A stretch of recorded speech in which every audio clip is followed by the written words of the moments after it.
everybody, this is Bennett. This is Walking and Talking number 1. I'm just going to be walking and talking for a while. I'm not sure how long, because I'm not sure how long the batteries on this video camera are going to last. But maybe I'll go until the batteries run out, or until I just feel like stopping. I don't have anything particular that I'm planning on talking about, other than, I guess, just walking and talking itself. Maybe talking about the process of talking.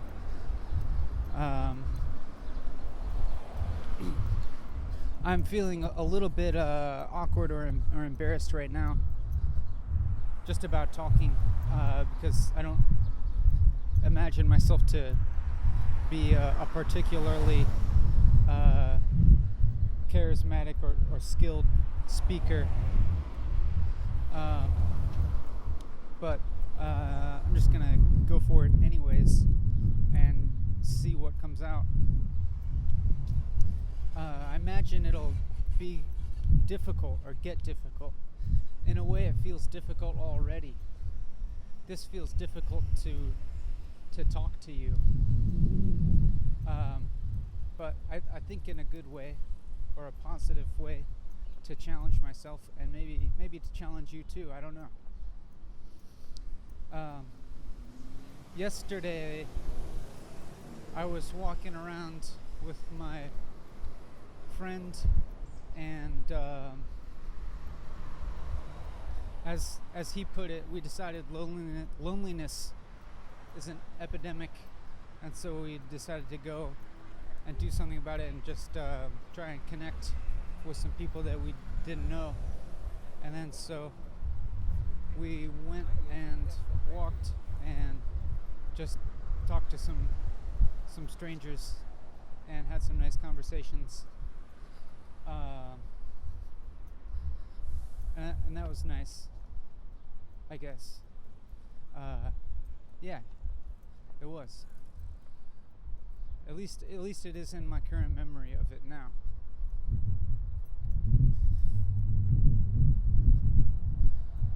I don't want to. I just want to. Basically, the point is just to keep going and keep talking, even if I think that what I'm saying is dumb, or if I feel embarrassed, or if I feel like I don't have something to say. Just try to keep going anyways.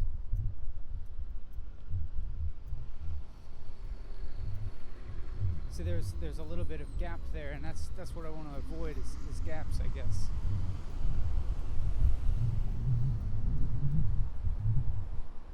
Sometimes I think maybe I'm thinking maybe I'm now that maybe if you're watching this video, maybe one of the reasons could be that you're looking for some kind of connection or something, or you could use some connection, and maybe I hope that this can either help provide that or lead you to finding it in another way, if indeed that's something that you're needing. Sometimes I feel lonely myself and in need of more connection with people. And occasionally, when I'm feeling that way, if I have a whole bunch of extra food around, I'll just get on my bike and put all the food on the luggage rack on the back of my bike and just bike around the city and give food to homeless people, and sometimes stop and talk to them for a little bit if they seem like they feel like talking, and that seems to fill that need pretty well, because a lot of people seem like really appreciative of it. So that's another idea if you're feeling like that. And then another idea is to just walk around and just try to talk to people, and maybe other people are also in need of connection, and maybe they'll appreciate that. And as my friend said, the worst thing that could happen is maybe they'll run away screaming, but that, I guess that's not so bad, and that's pretty unlikely anyways.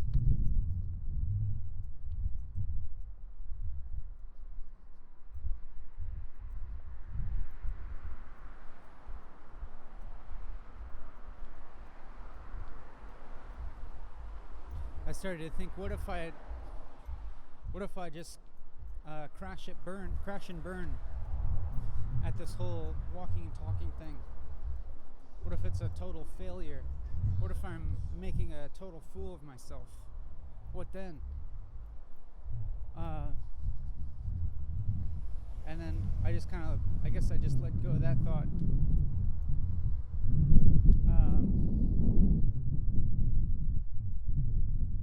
Because that's such a completely subjective thing that I don't feel like I have to give any weight to that idea of failure.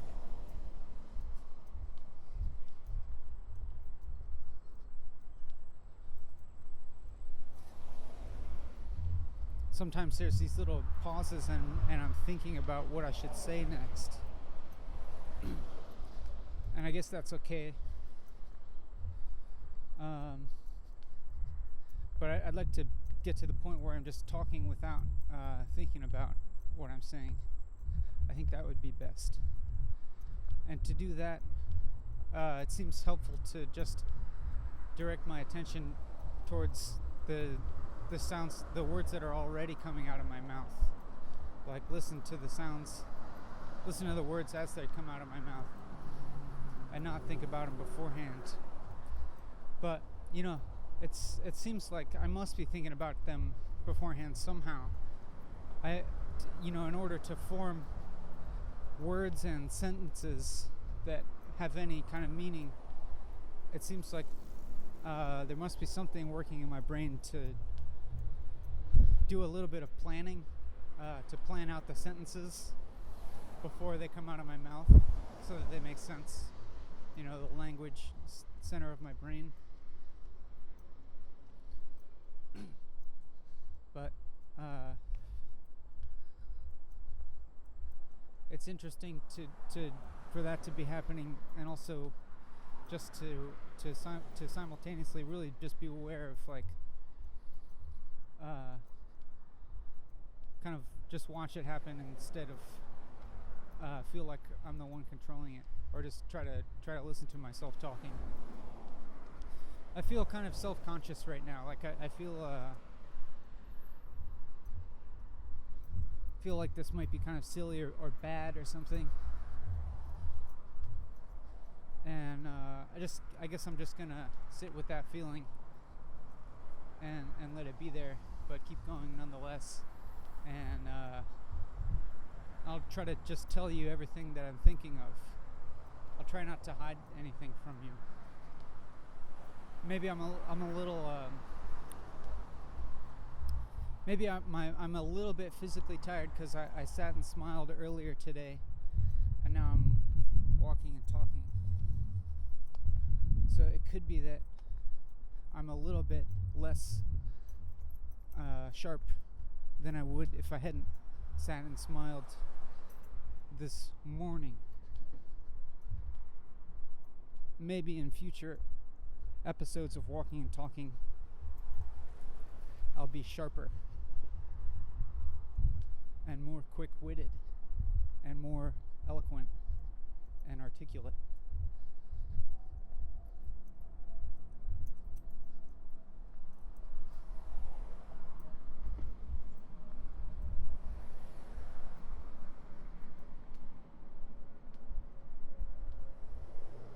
Anytime you hear a silence like that, a little gap of when I'm not talking, there's a good chance that I'm starting to worry about what I should say next.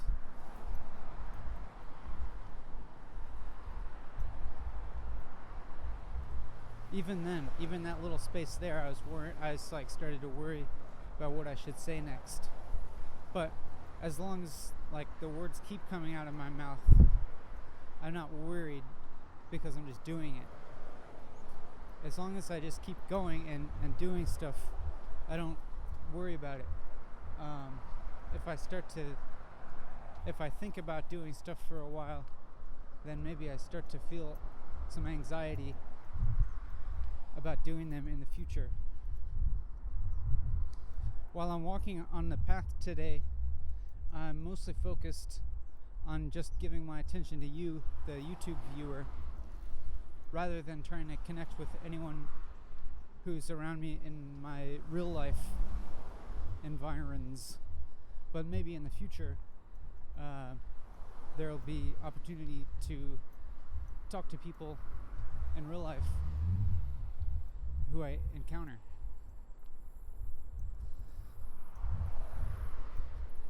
But that, it might be kind of strange to do that while I'm filming with a video camera, because if a stranger just walks up to you and to start a conversation, that's one thing.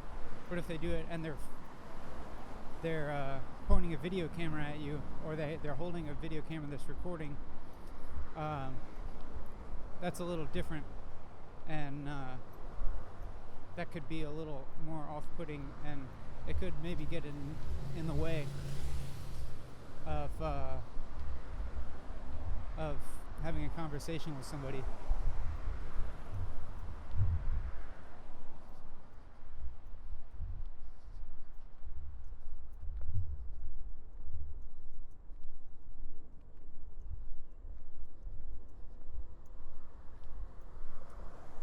That was another silence, but in that silence, I didn't feel as worried about what I was going to say next. And that one too. But that was a shorter silence. And I just said, and that one too, after that silence was over. But, I still have all sorts of like self-doubt coming up about my merit as a talker, whether what I'm doing is valid or important or useful at all, or how it'll be received, and all that stuff. Maybe I'm afraid of making a fool of myself in front of a whole lot of people who would watch this video and think, this guy's insane. But I guess that's okay. Or at least I'm gonna go forward anyways.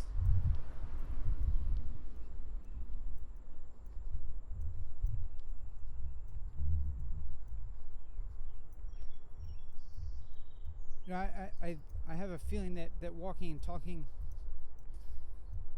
for a long period, it's possible that I'll begin to reveal deeper and more hidden aspects of my personality, and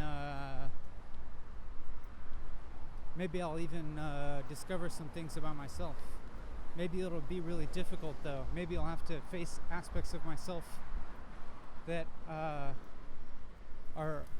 that I don't like, that are unpleasant to face.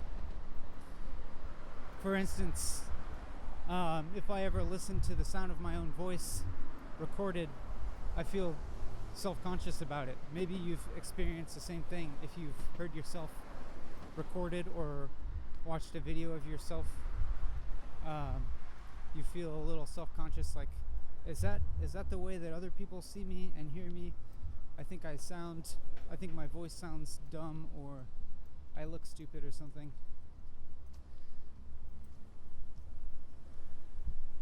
But it's kind of interesting that it seems like we think that about ourselves, or at least me. Like, I'm more likely to think that about myself than I am to think that about anybody else that I see or hear. So I guess by that logic, maybe I can assume that other people aren't necessarily judging me negatively as much as I'm judging myself negatively.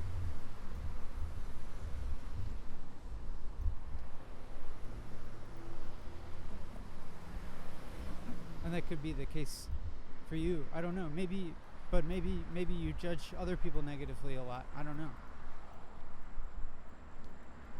Usually if I ever find myself judging other people negatively, it's because I feel pretty crappy about myself,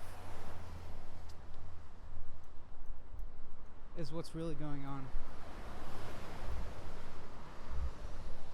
And the times that I find myself the least judgmental about other people are the times where I have the least self-consciousness about myself, or the least doubts and hang-ups about myself.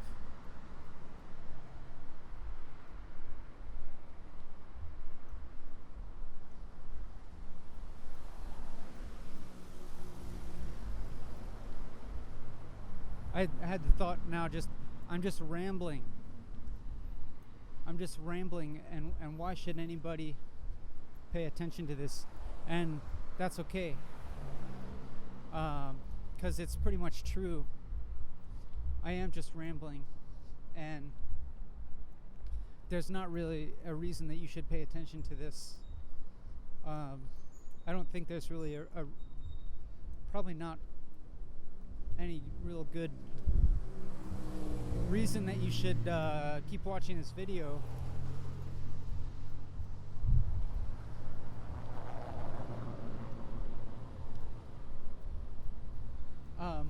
Well, that might not be true. I don't have to be that harsh on myself. Maybe truthfully I do think that there's some reason or purpose behind this, which I'm not going to try to articulate.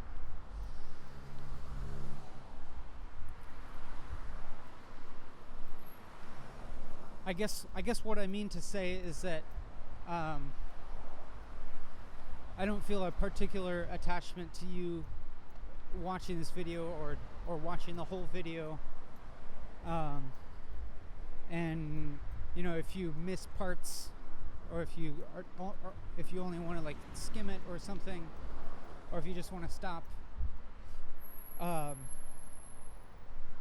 don't think you're necessarily going to miss anything crucial. But if it does seem interesting to you, and it seems like it's doing something for you, then that's great, and by all means keep watching.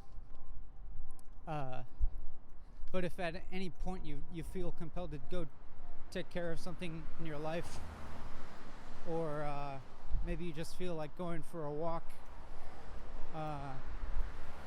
and that's also great, and I encourage that. And maybe you'll feel like going for a walk and talking to somebody, talking to some stranger or something.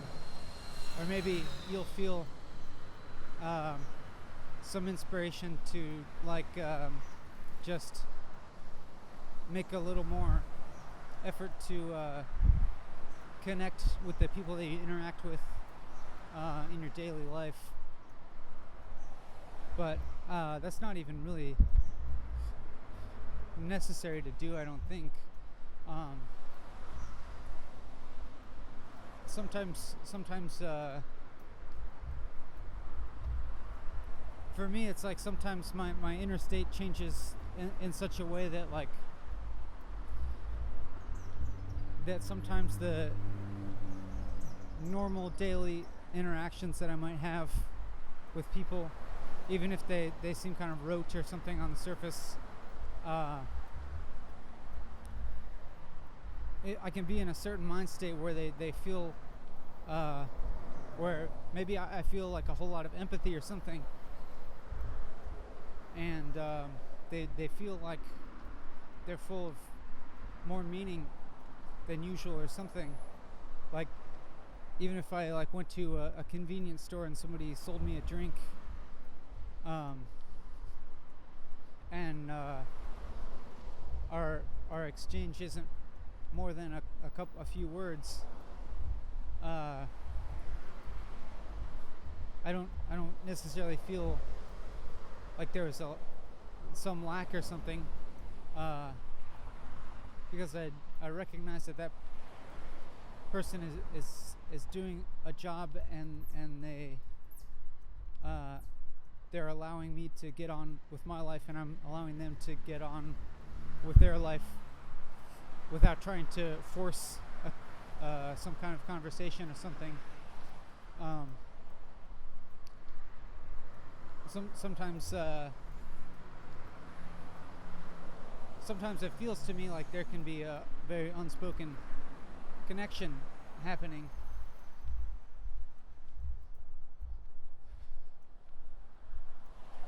But in other times, maybe I start to feel a little bit of lack of that, or I feel a little bit lonely, and so it helps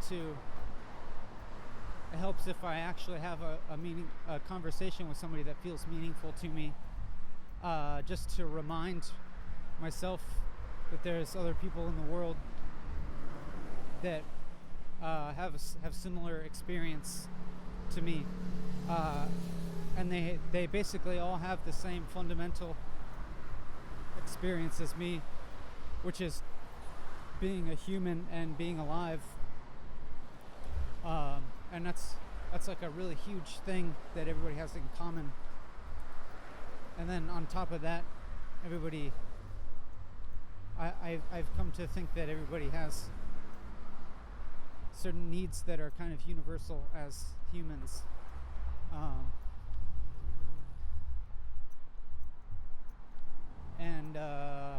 Sometimes by having a conversation that feels meaningful with somebody, it reminds me of that, and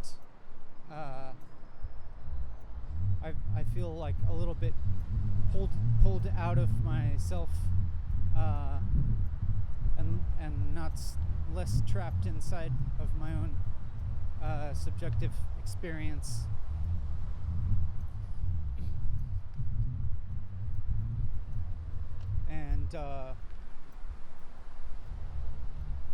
And I realized that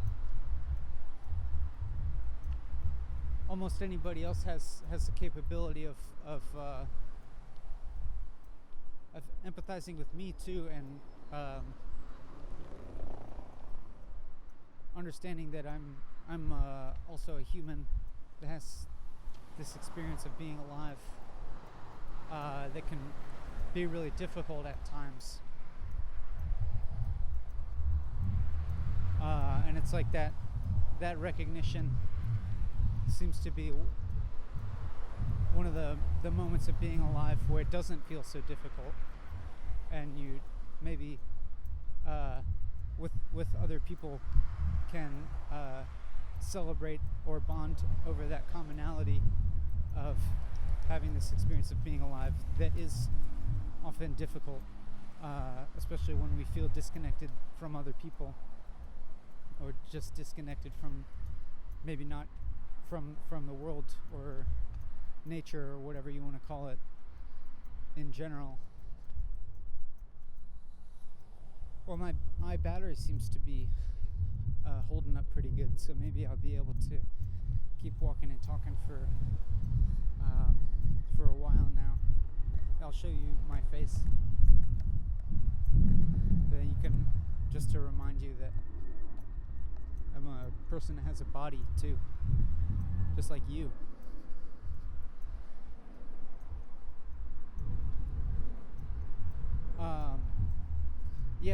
There's times in my life when I feel lonely and disconnected from all other people, and it feels really painful,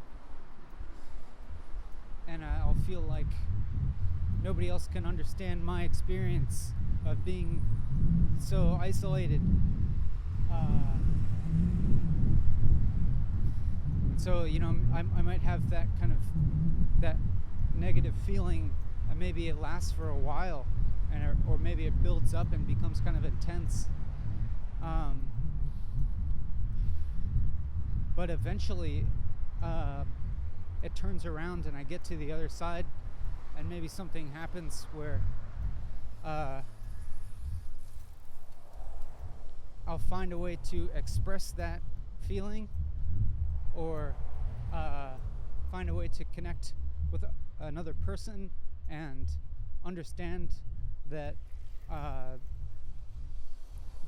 maybe they understand that feeling very well because have had it themselves.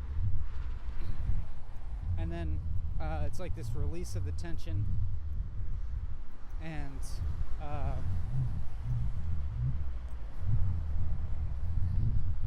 then I have a positive feeling.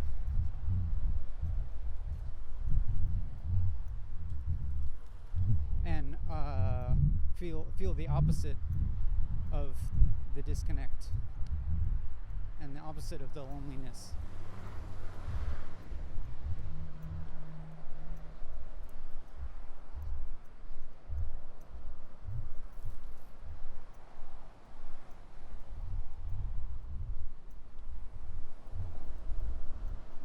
Seems like it tends to go in cycles.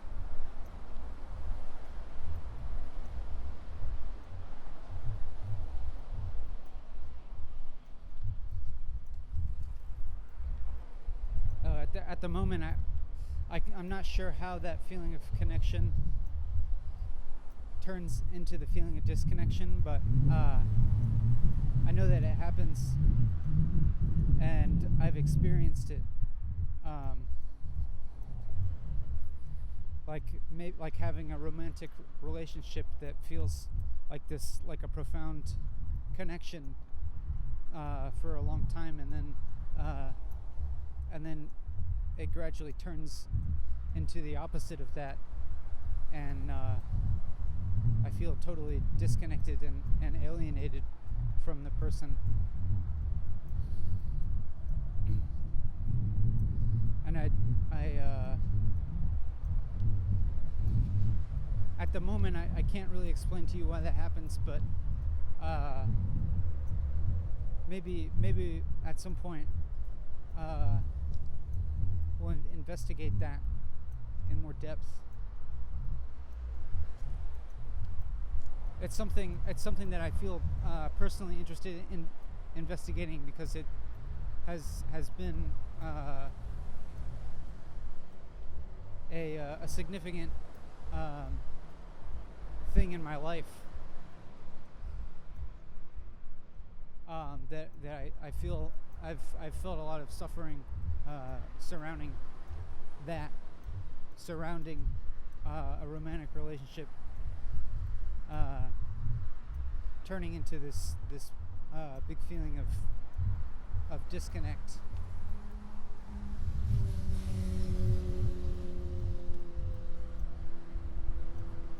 But yeah, I'm sure there'll be plenty of time to talk about that.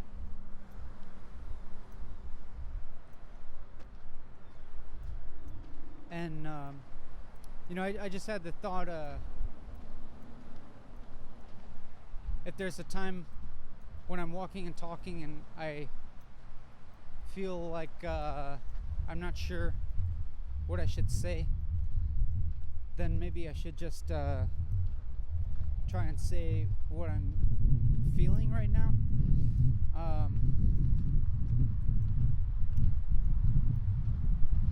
So I'll try and do that. I'll try and investigate how I'm feeling right now and try to say it. Well, the very easy superficial feelings. It feels hot right now. I feel the heat of the sun on me. and I feel like a little bit of physical soreness in my body from sitting and smiling, but not very much. I feel a little bit thirsty.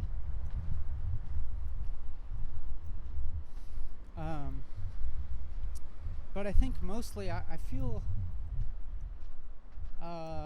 relatively calm. Yeah, I think I feel pretty calm right now.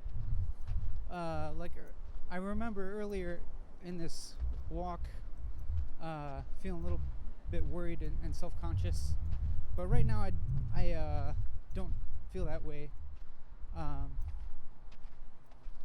I feel kind of relaxed and able to just say things without feeling anxiety about it or self-consciousness.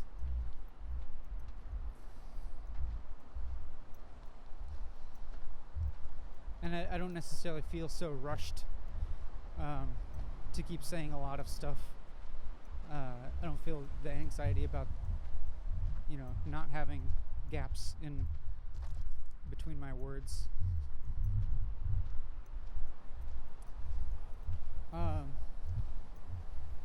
And there's also a little bit of a feeling of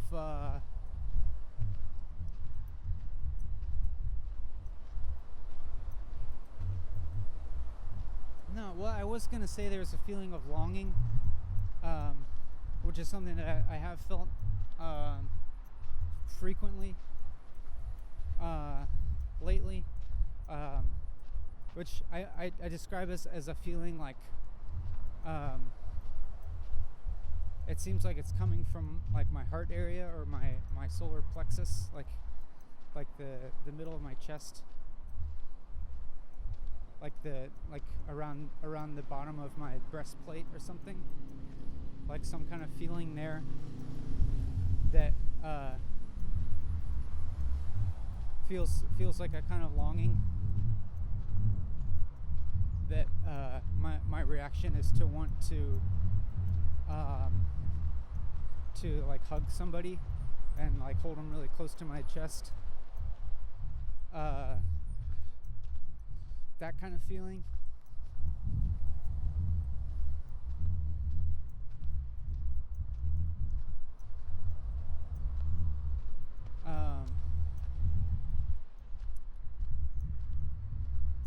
But I don't actually like hug people very much, because I tend to be somebody who doesn't like initiate hugs or touch very often. But there's that guy. That's this guy Tom that is kind of a friend of a friend that I talk to sometimes. I see him a lot on the bike path, riding his bike.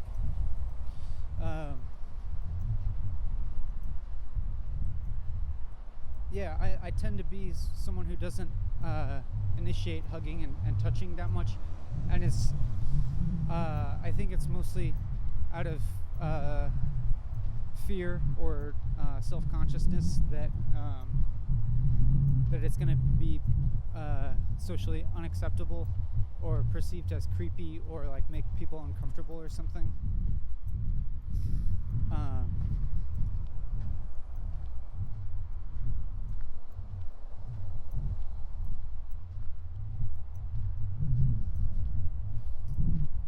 But maybe it would be good for me to try and break out of that habit a little bit, because there might be other people that would enjoy that, appreciate that as well.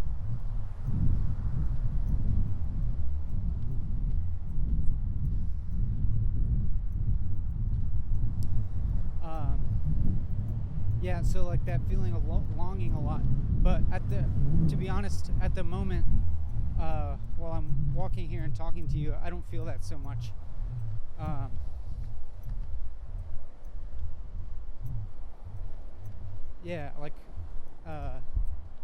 actually feel fine in that regards at this very moment. and it might have something to do with the fact that I'm talking to you, or rather that I'm talking into the microphone of the video camera, and I am consciously planning in my mind that I will post this video on YouTube, and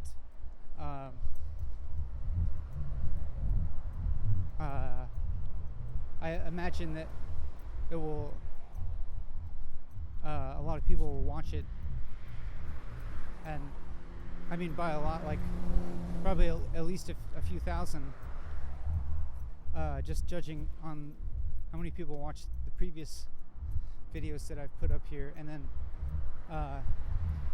this being the first episode of Walking and Talking. I have this idea that it may produce some interest or something, but yeah, like I said, probably most people aren't gonna want to watch the whole thing, because that's just it's a long, I know it's a long video to watch. I don't really, and I have no expectation of people to watch the whole thing. But I do have a feeling that as I'm saying this right now, and I'm pretty sure that this video will be on YouTube, that at least one person is going to watch it, and since you are hearing this right now, it's true that somebody is watching this, and that person's you. So I'm really just talking to you, and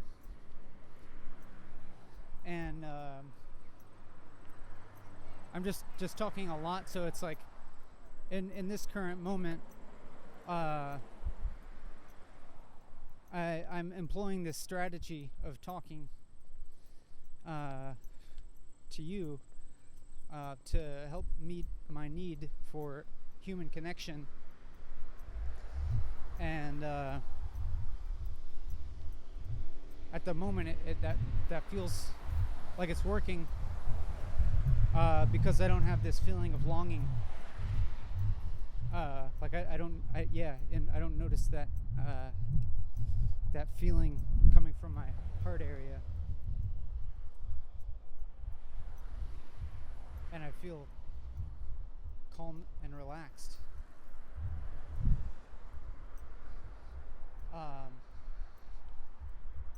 And right now I feel, I guess for lack of a better word, like kind of open to the world or something, or open to other people.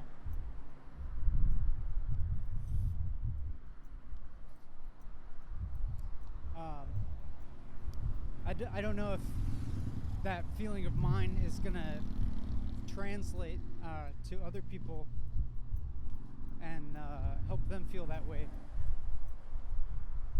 as well, but I suppose that could be a good thing.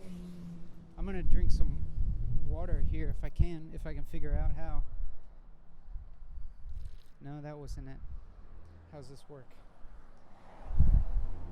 Here we go. Oh, I just sprayed water on myself.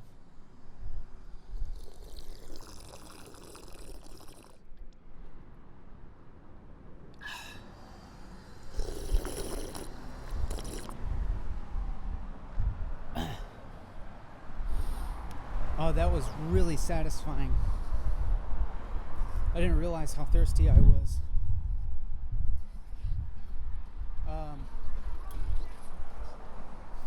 What was I talking about?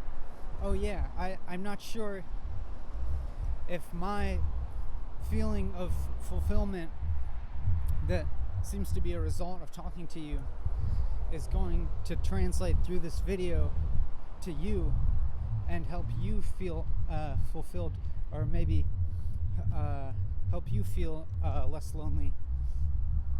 I'm not sure if it's going to work that way, but I would love for that to work.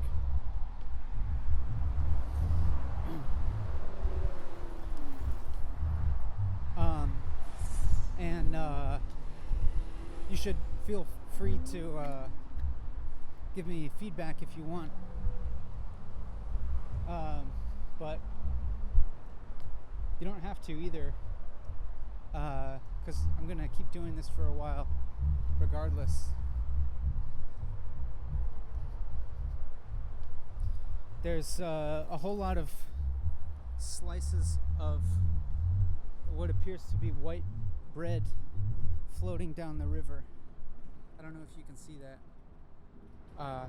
Yeah, somebody just emptied at least a whole loaf of sliced white bread into the river.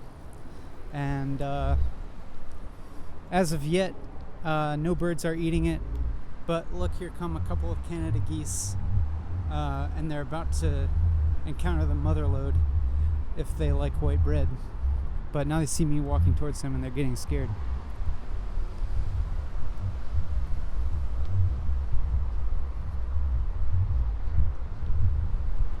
I think they might be suspicious of the white bread because it seems like too good to be true.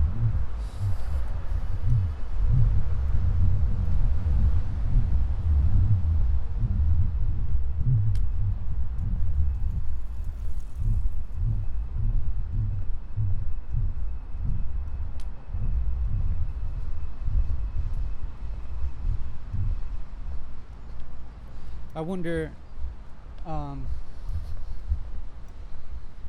if any of these people on the bike path who are getting caught on video know that they're getting caught on video and how they would feel about that while they're biking.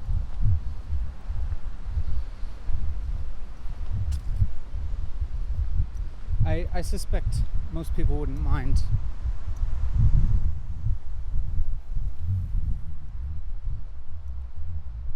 But maybe I should just ask permission of every single person that goes past. That's not going to happen.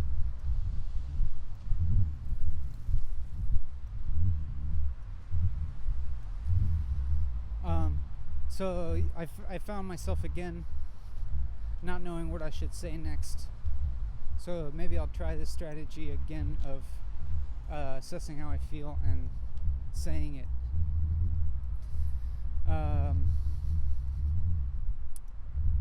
Let's see, how do I feel?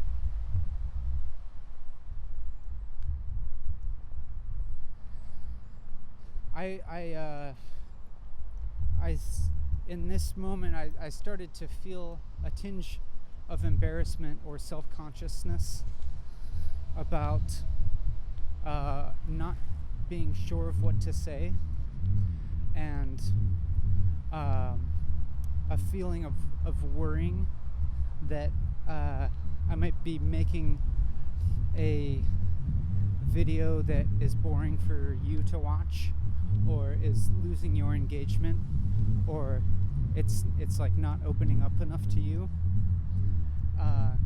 and a feeling of worried that I might be wasting your time. But then as I noticed myself feeling that I recognized that what I really want is to make a video that is engaging for you and helps you feel a sense of connection and less loneliness, and helps you feel more open. And so I recognized that I could do that by just trying to be as honest as I can about how I'm feeling in this moment. And so once I realized that, I stopped feeling embarrassed. And then I just said that I was feeling embarrassed or worried. And by saying that and expressing it to you, it took care of that feeling. And I no longer feel so worried or embarrassed. And I actually feel grateful for the opportunity to express these things to you, and grateful for the knowledge that you were watching it and listening to it, and hopeful that that you are getting a meaningful experience out of it. And I actually feel somewhat confident that if you have hung on this long and you're continuing to watch the video, or maybe even just listen to the audio,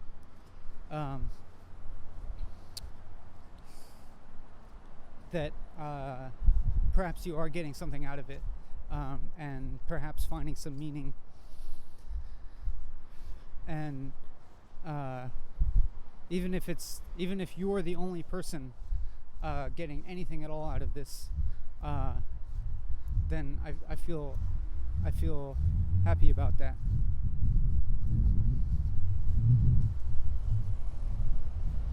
And I also feel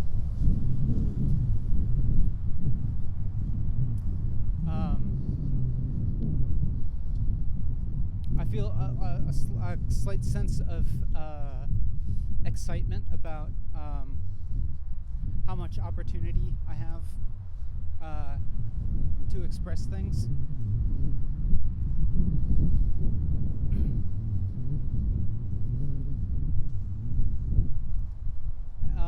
And I feel interested to find out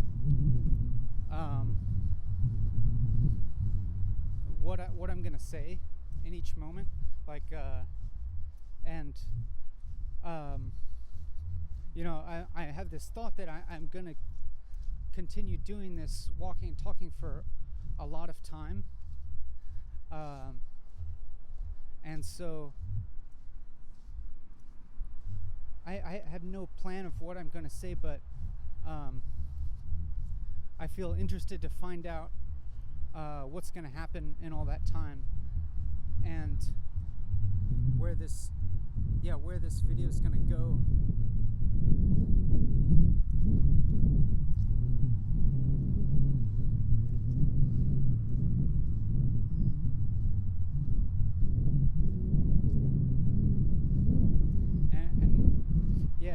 I'm interested to find out all the things that I'll say, and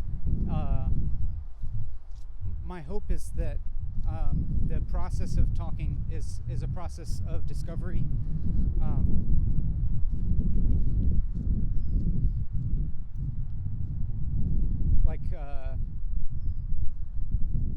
This, and I kind of feel it now. I feel like I'm just discovering the thing that I'm going to say next, or the thing that I'm saying now. It feels like I'm just discovering it because I didn't plan it. And I was going to say that I hope that it continues to be this process of discovery, but that actually kind of places a certain kind of expectation on what it's going to be like in the future. And it's kind of a conundrum that if I place this expectation of it being a continual process of discovery, then it might end up not being a process of discovery because I've put this particular expectation or goal onto it. So I'm trying to just leave that expectation and goal off of it, and instead of saying what I hope it to be, I'll just say what I'm experiencing now with this talking, which is right now it's a feeling of discovery, I guess. And maybe I could say it's a feeling of movement.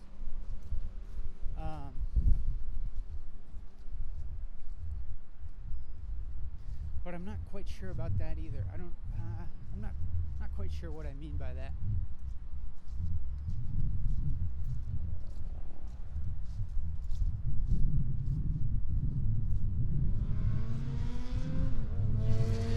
say that I do have a slight regret that that I am talking in English, and this will only be understandable to people who speak English, and that is the major drawback I feel with walking and talking, as opposed to other things that don't use a specific language.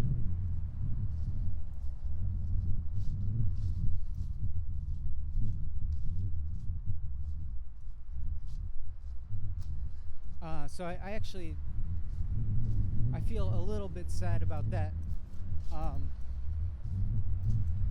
because I would like for everyone to feel included.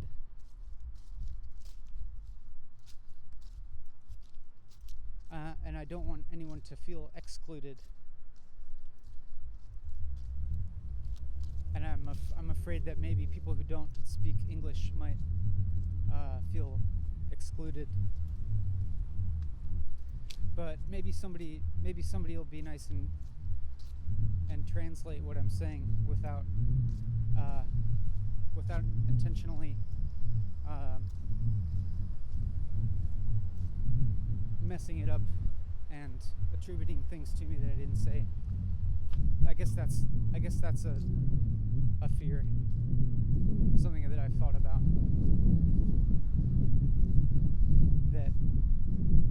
But I don't think I shouldn't be afraid of that, because I guess I have some confidence that somehow in the long run the truth will prevail.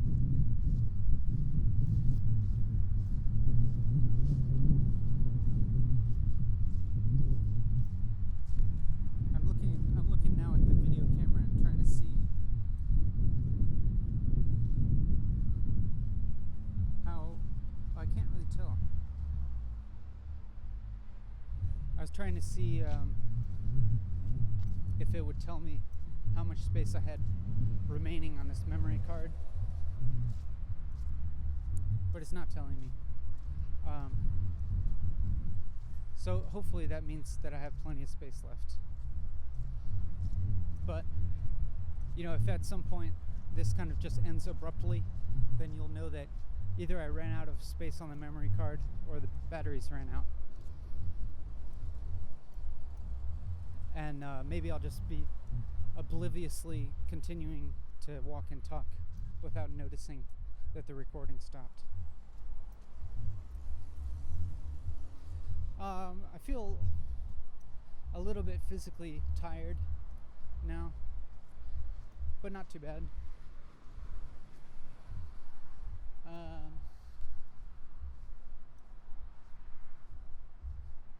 Walking past this piece of art that sprang up.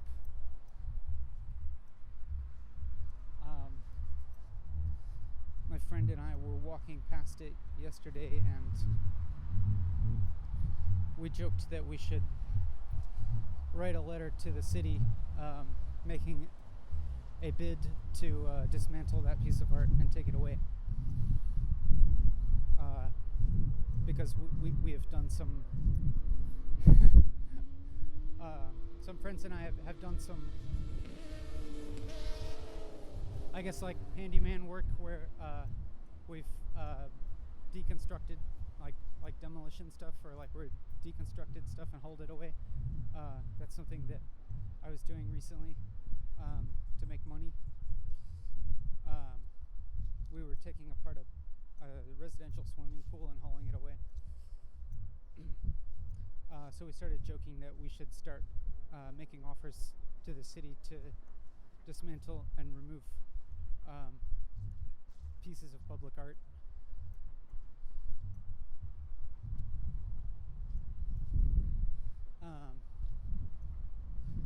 I don't know. I guess that's like showing a little bit of judgment on my behalf about some of the public art in the city, but yeah, I guess I'm just recognizing that as judgment and nothing more. And now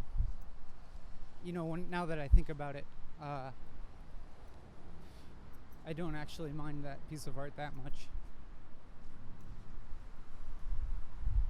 But I appreciate the open green space too. I like space.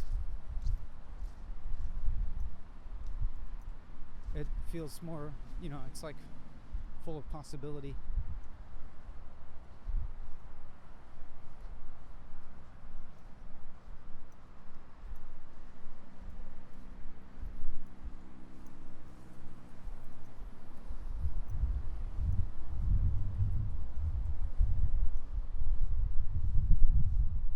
So there's a little bit of a gap there where I wasn't talking, and I was thinking about what to say next, and I wondered if I should re-employ this strategy that I've been doing of just if I'm ever at a loss of what to say, just to say what I feel, and then I had this thought like, oh, I've already done that. I should do something different because I don't want to get repetitive, and it's true. I don't want to get too repetitive,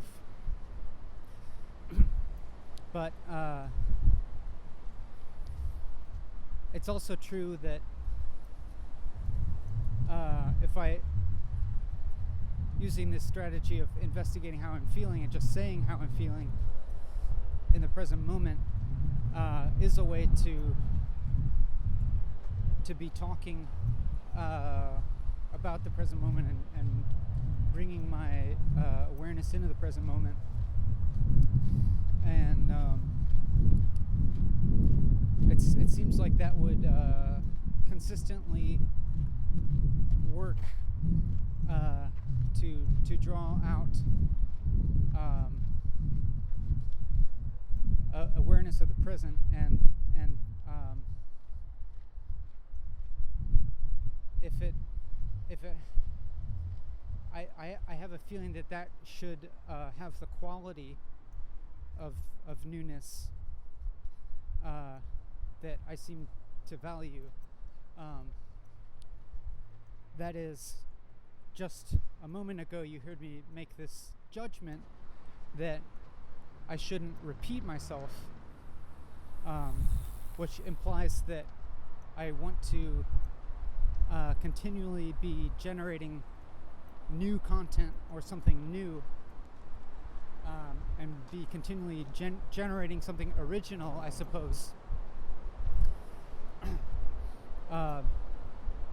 So that's a certain value judgment that I made of valuing the new and the original over something that's been repeated. But I think I actually think it's not as important to focus on newness or originality as it is to focus on just what's the most appropriate thing for right now.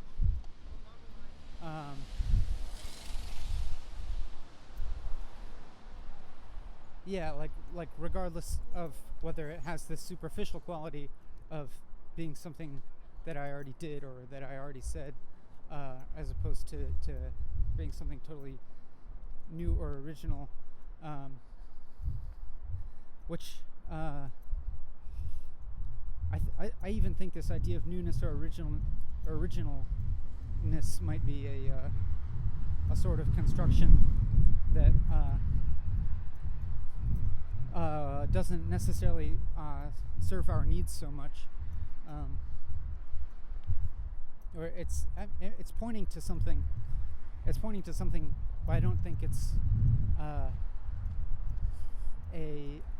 I don't think it in itself, that is originality and newness, I don't think those in themselves have an inherent value. But for me, I know that I do value. This is funny. I was gonna say that I value being present and doing what's most appropriate for the present moment. um, which is, it's kind of funny because it's hard to imagine valuing anything else. You know, it's almost like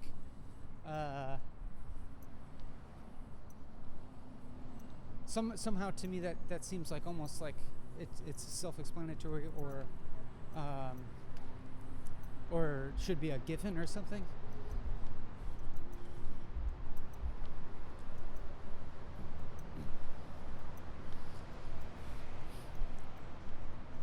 Like of course everybody wants to do what seems appropriate, and maybe what seems appropriate isn't necessarily always what's like socially appropriate, or but it might be what feels appropriate to them and their situation, and what they're feeling and needing. And so like that almost seems so obvious that it's not important to say.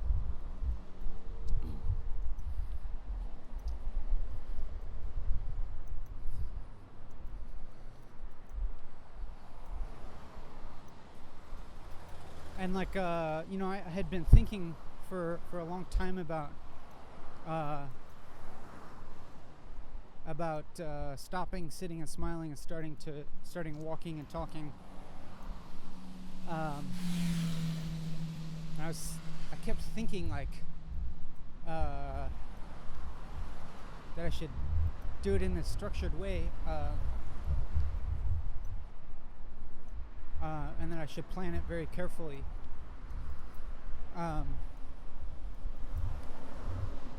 But then today I changed what I was doing, and it felt like pretty spontaneous, and like I wasn't planning it very far in advance. Like I wasn't planning to do this today, but I had this very strong feeling come up that I'm just gonna do it today. I'm just gonna I'm just gonna stop sitting and smiling today and start walking and talking today.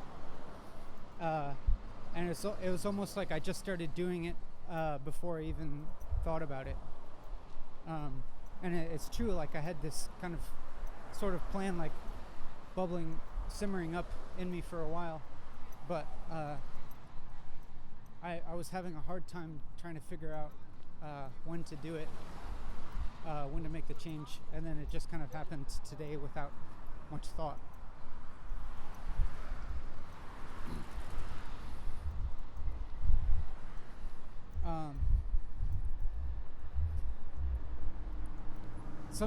Sometime, and like before today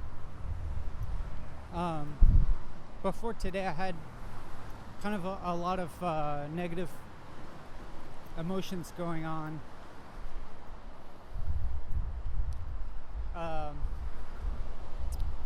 Even though I felt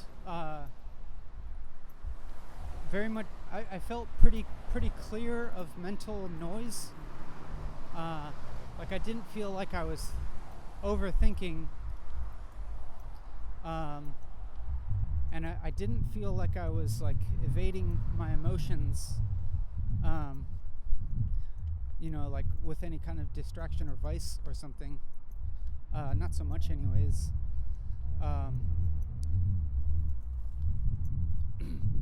I was nonetheless like feeling a lot of sadness and emptiness,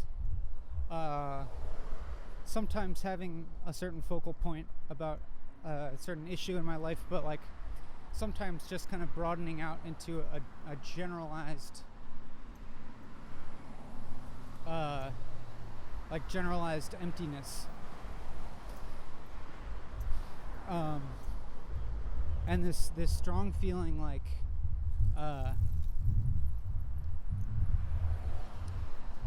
that like this emptiness is like just the ultimate truth of existence, and that I remembered feeling happy in the past, and I had this thought that I'll probably feel happy again in the future, but that doesn't really matter to me right now because I'm feeling, because this emptiness and darkness is so real, and that even in the future, if I feel happy or full or joy, this is so real that like in this moment that like it subsumes that, or it cancels that out, or it makes it not matter or something.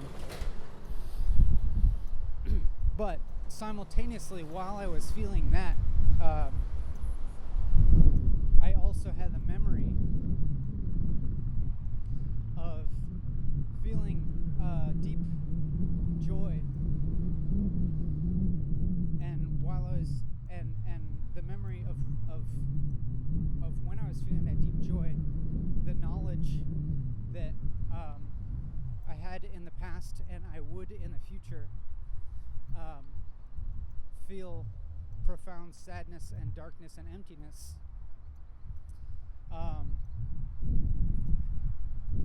But I had the feeling that didn't matter,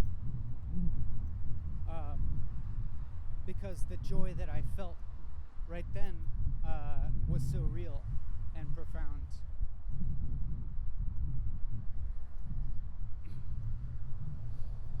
And so having that memory of feeling that way and thinking that,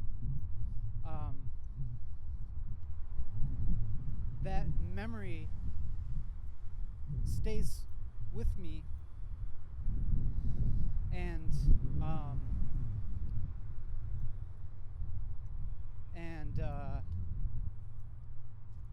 it tells me that in the future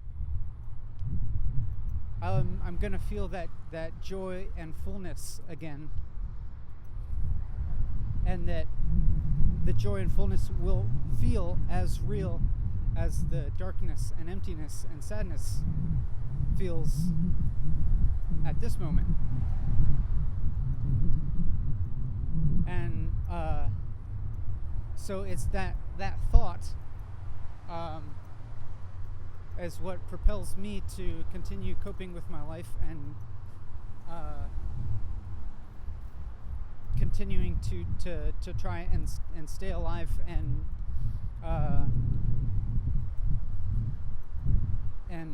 to be kind to other people and be kind to the world and contribute to the world, even if I am feeling all this darkness.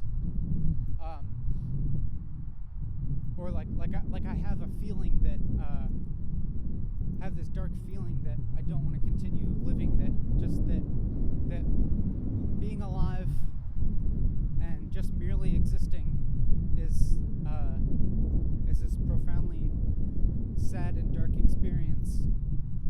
But like I was saying, that thought that I have that I will eventually like feel the other side of that, the profound like joy and fullness of being alive. That's what propels me to continue moving through this feeling of darkness and sadness. And I can tell you right now that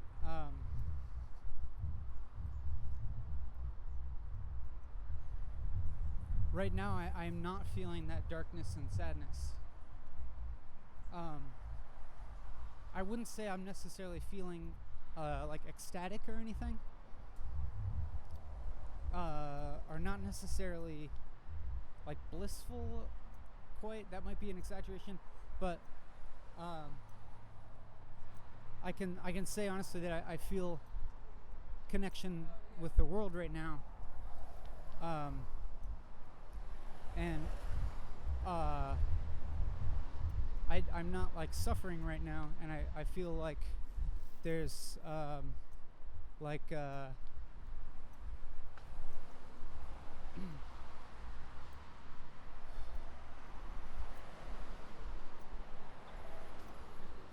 what do I want to say?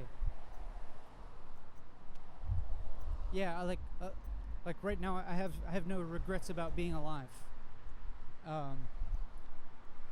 And right now I don't feel worried about continuing to be alive.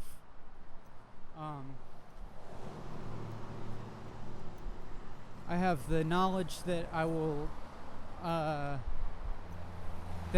experience suffering in the future and sadness and emptiness. But it's not causing me to feel those things right now. And like I said before, I feel like pretty relaxed and calm. And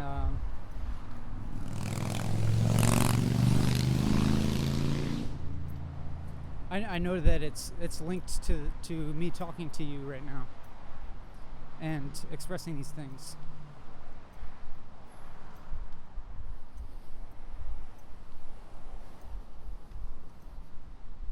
And then there was that gap. Now I was just like taking this deep breath and like kind of sighing, and it was like a kind of a sigh of relief in a way. Like even more tension got released or something. And I'm wondering, like, if watching this video or listening to this audio, if you like experience any of the same feelings that I'm having.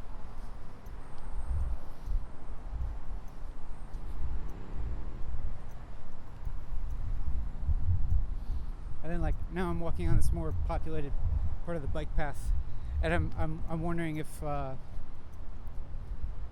anybody realizes that I'm filming and if they feel weird about that.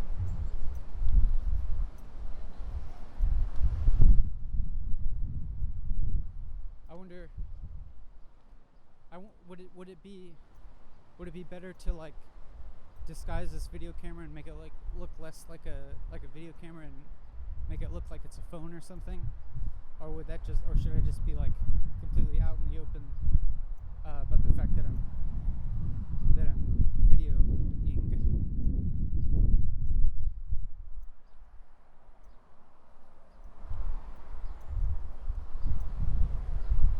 Maybe it's time to show you my face again.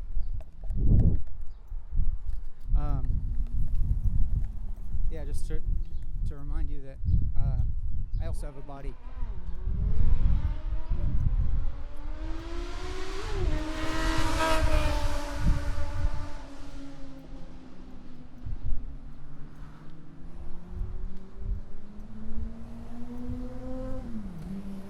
And then I was thinking again about what to say, and now I feel like, yeah, again feeling a little embarrassed about thinking about what to say, and like right now I feel a little embarrassed about what I'm saying, because I'm thinking that it's a repeat of what I said before about feeling embarrassed.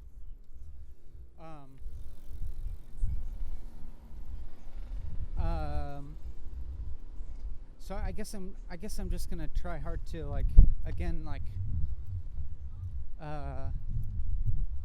assess what I'm feeling right now.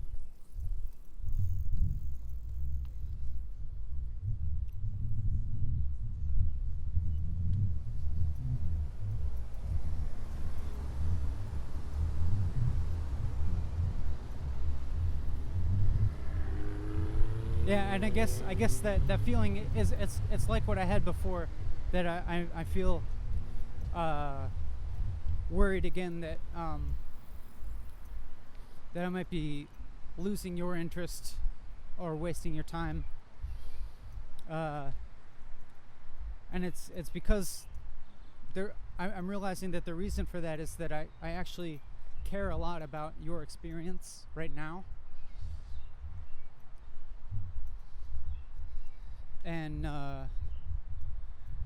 the idea that I might be detracting from your experience or giving you a subpar experience sometimes causes me a little bit of worry. But now I'm like kind of getting to the root of what's caused what that means. Like what is it that I'm valuing that's causing me to have that worry? And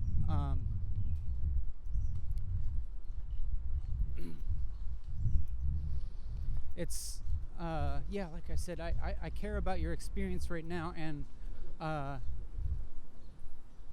what I want is for you to not be experiencing any suffering. And it seems like in those moments when I do start to get worried about my own performance, it's that very worry that might create that reality of this being a bad video, or this being a bad talk or something, or creating that reality that where I'm wasting your time, or creating a subpar experience for you.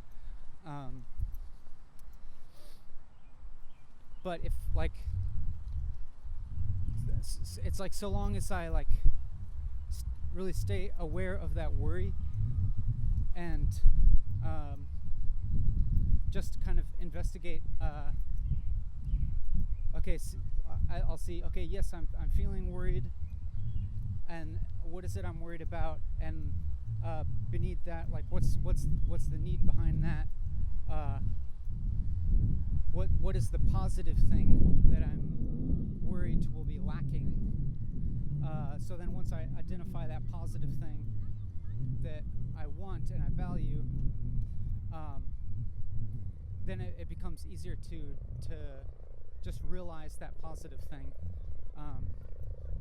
and make that a reality, it seems like. And so like just now, like I feel like I went through this in the past few minutes. I went through a little bit of a process that I suppose involved difficulty of feeling this negative feeling, but then just kind of like allowing that feeling to be and investigating it, and getting to the positive thing that feeling was kind of like pointing me towards. And so right now I feel like, in retrospect, like I feel okay that I felt worried about your, and then like it caused me to notice that I just care about your experience and want you to have a positive experience. And I feel like even going through that process and revealing it to you is contributing to that good experience. At least I hope so. Like it feels like the sort of, it feels like this sort of experience that I would value. Like if I were watching YouTube, like that's the type of thing that I think would give me a positive experience. And so like if somebody else sees this and has a positive experience, then it fulfills my need for connection, I suppose.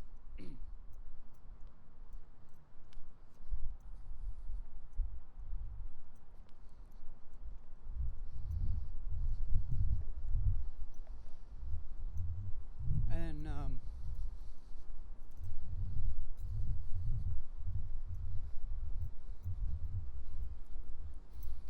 although like sometimes like maybe when there's silence,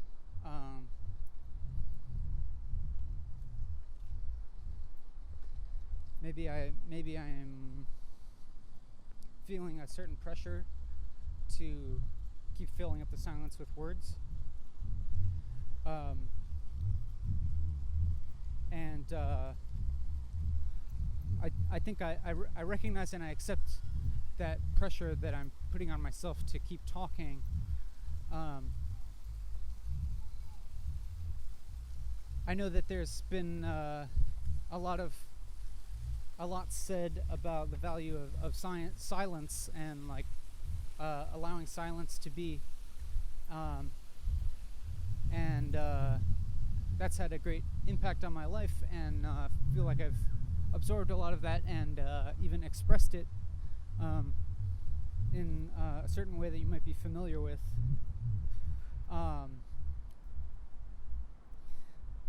Now I'm I feel like I want to investigate the possibilities of kind of the opposite of that, of continuously talking with words and filling up the silence with words, and seeing what happens. It's almost like a monolithic wall of varied content. Like if content is like continuously varied enough for a long time, it's almost as if it becomes its own texture and it becomes monolithic. That's something I think about anyhow.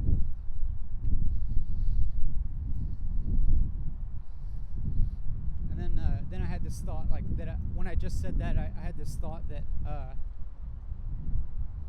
that it might that sounds like a statement that is like wise or clever or something in a like art theoretical or like aesthetic sense, and then I felt clever, or I thought I said something clever, and then it occurred to me that I said that right as I was walking past the art museum, and then maybe I felt some sort of like personal alignment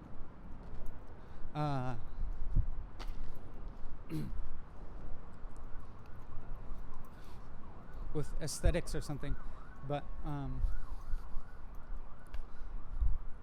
I'm not really trying to go there.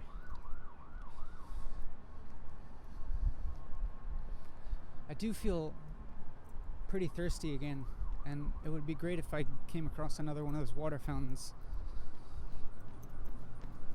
And then I just had this thought now, like maybe I shouldn't be explaining to you my thirst, or maybe I shouldn't express my thirst, because that might be irrelevant to you, or it might be a little bit alienated from your experience right now. I'm just like kind of making a guess that if you're watching this video, maybe you're inside or something, and maybe you have plenty of access to water, so maybe you're probably not thirsty. But yeah, I don't know. Maybe you're thirsty. And then I thought again that why am I talking about this? This seems kind of insignificant or something. Talking about whether you're thirsty or not. This seems it seems mundane. And I had this thought: I should be talking about profound things, because things I said already are mostly profound or something. But I don't know. I don't think that's really true. Like in the moment of saying anything, I don't think in the moment of saying anything it's actually profound. I think the idea of something profound is like a label that you put on it before or after, or apart from it.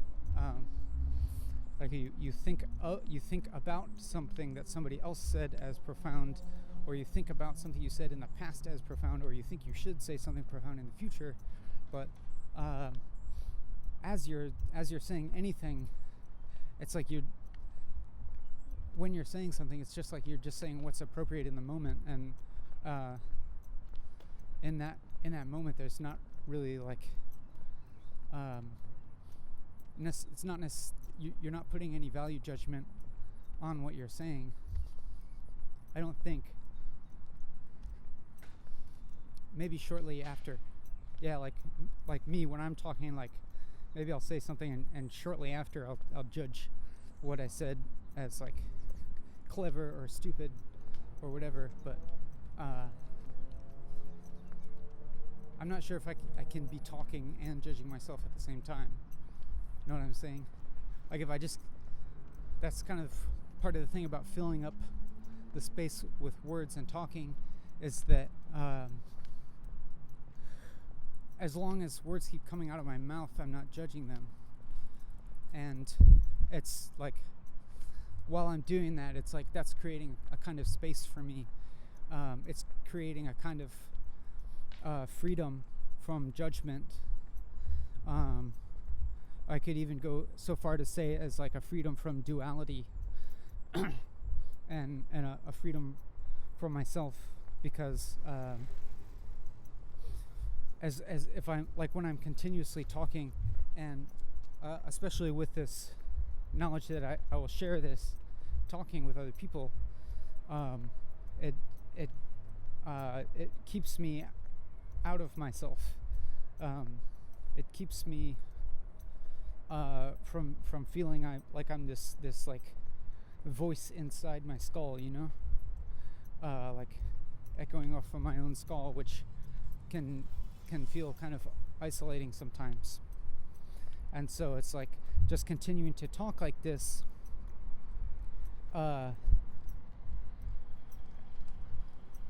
is keeping me from feeling that feeling of isolation, and like I said earlier, feeling that feeling of longing. And like I don't know if maybe you've experienced a person who just like continuously talks, and they don't stop talking, and it doesn't seem like they think about what they say at all. Maybe you've experienced a person like that, and it can, for me, I know it can be really difficult to interact with a person like that. If they never stop talking, they, you know, just constant flow of words, doesn't seem like they think about what they say at all. But right now I'm kind of learning like how to empathize with a person like that, because I'm having this experience right now of how this continual talking keeps is fulfilling a certain need that I have of feeling connection and getting rid of this like pain of isolation, of like feeling like I'm just inside of my skull. And you know, and that makes me think that, you know, well, this YouTube video is like a one-way conversation essentially, because I can't listen to you right now. You can only listen to me, and so like I think would that be like my kind of difficult experience when I encounter a person who talks incessantly. So, you know, like I want to be considerate of your experience, but I also know that this is a bit of a different context, because this being a YouTube video, you can stop it at any time, and I'm also expressing to you that I have no expectation for you to continue watching this, and I fully understand and have like no negative judgment of anybody for just stopping this video at any time. But it's like I'm putting it out there, making it available if it does seem valuable to anybody. That's yeah, I guess that's kind of part of my intent.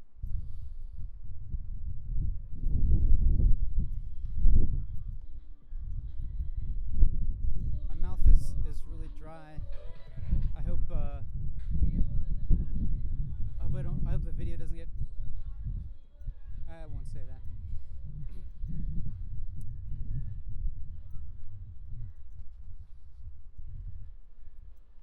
I think there's going to be a water fountain before too long. Not before too long. Before too long. Yeah, before too long.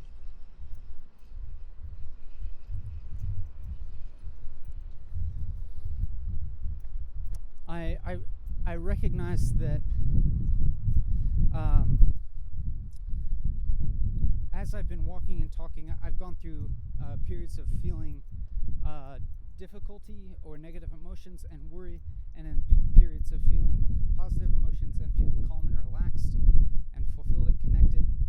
And I am currently recognizing that I will continue to go through these different feelings as I walk and talk. And I guess so. I guess in a way, I'm kind of preparing myself to have negative feelings and it feeling difficult sometimes to continue talking and to continue walking. I think the talking part is going to be harder than the walking part.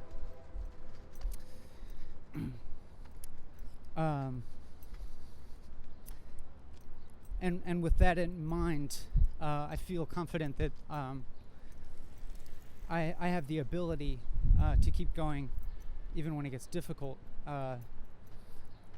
because of a sort of awareness of the negative and positive feelings being interconnected, being essentially the same thing, where like refracted through time, you're experiencing different sides of the same thing, experiencing them as negativity or positivity, but they're two sides of the same thing.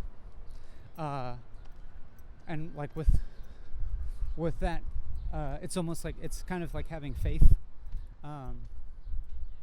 Like you have that little part of, there's that little part of me, like in the back of my head or whatever, that will propel me to keep going, even if it feels really bad in the moment. And yeah, just knowing that, like, really the more I face those negative emotions, I just allow them to be in and get through them. Like the more I'm gonna feel the positive sides of them. So it's almost like I hope that I can strengthen that that part of me that I'm referring to as faith right now. That awareness of like the non-duality.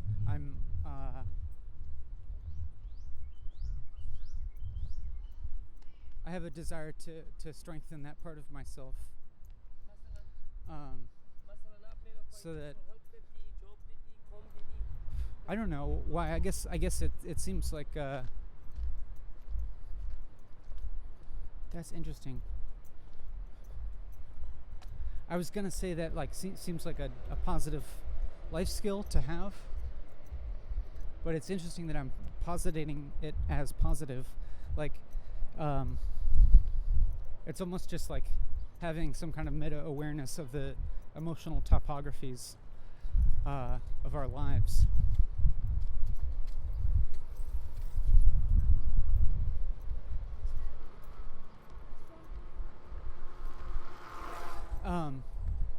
And it's like being aware of that. It's like I can't get rid of that awareness. I don't think I can go back to not knowing that like negative and positive are linked together. But like I have this notion that when I was younger in my life, I wasn't as aware of that. And as I've grown and matured, really like it seems like the most integral part of maturity. It seems like maybe it could be that process of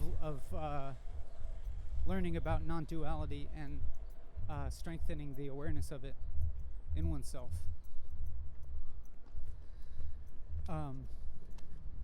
And through that, it almost seems like the kind of emotional roller coaster of life maybe evens out a little bit, or maybe it doesn't necessarily even out because I still feel those emotions and I feel them strongly sometimes, but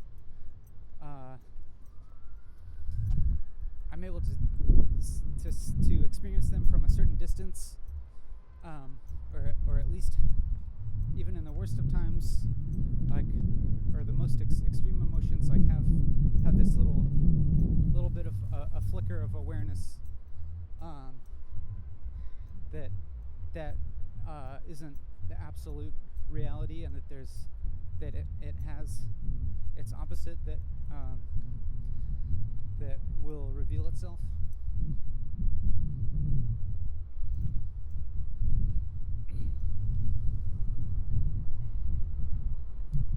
But all that said, I don't know if it's even so important per se to have that awareness. Because even if you didn't have that awareness and you did just fully experience all the negatives and positives, it's like they still even out. And even though you might feel those negatives really strongly, then on the same token, you would feel the positive feelings really strongly.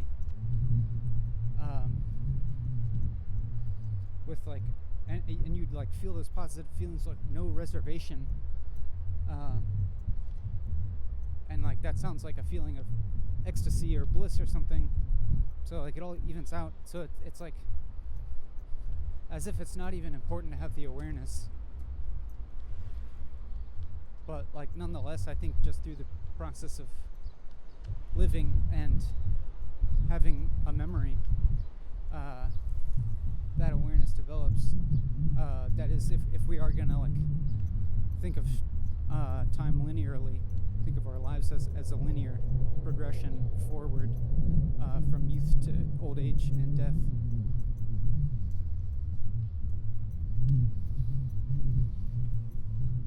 I'm still really thirsty, and I hope that there's one of these water fountains soon.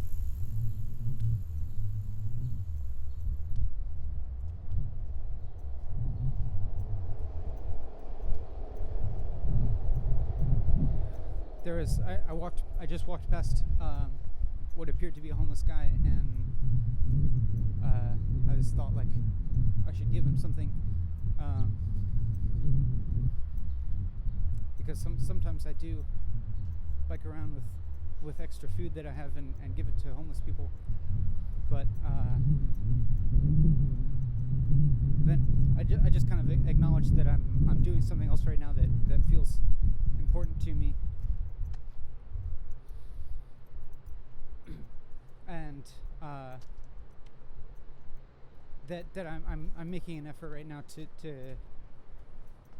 to contribute and to connect with the world in a different way.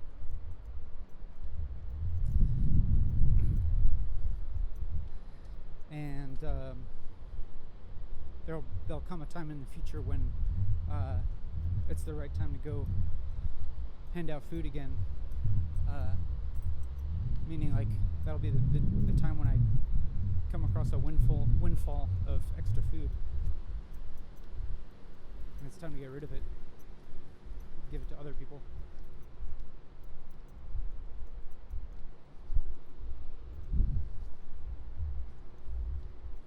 So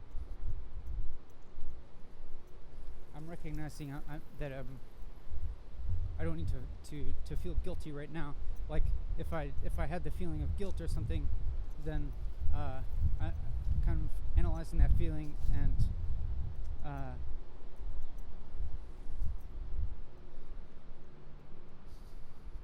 recognizing that feeling of guilt like has to do with my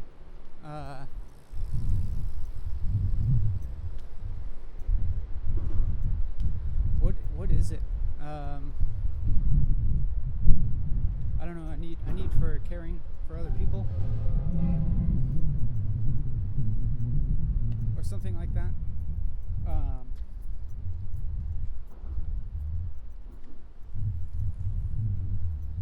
And so recognizing that need, I also realized that I can fulfill that need, maybe somewhat even in the process of making this video,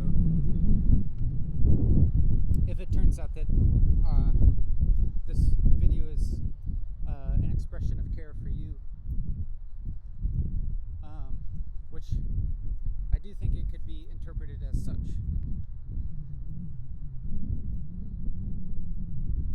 And well, I guess I'll just say that is an intention and a feeling that I have right now, of caring, and that I'm trying to like express it directly, specifically to you. But it's more things than just caring too. It's like feeling interested, and feeling discovery, and like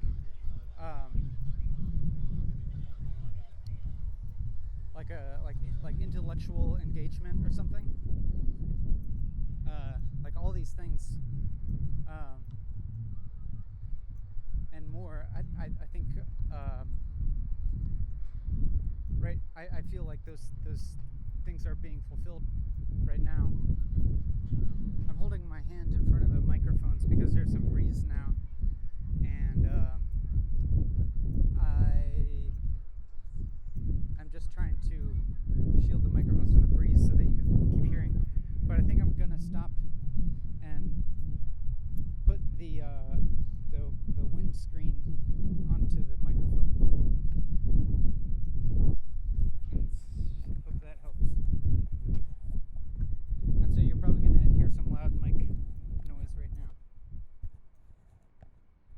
And I'm putting the windscreen on, and now the hairs from the windscreen are probably covering up the camera, and so I have to fish around in my left pocket with my right hand, and pulling out this rubber band that I had in my pocket and putting it over the windscreen.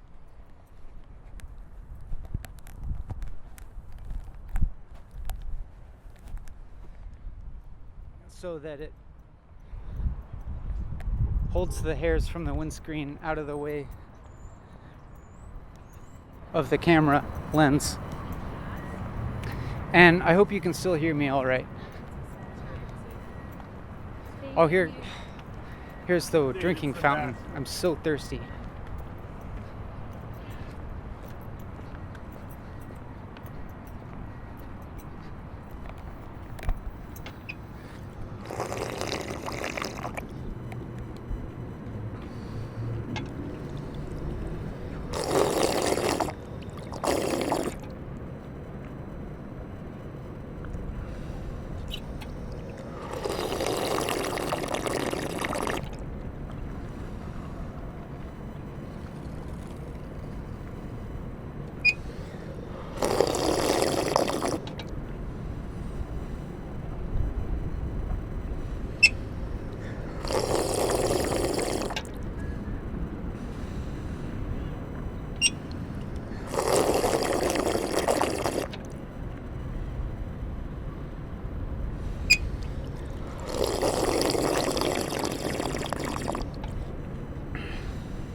That was really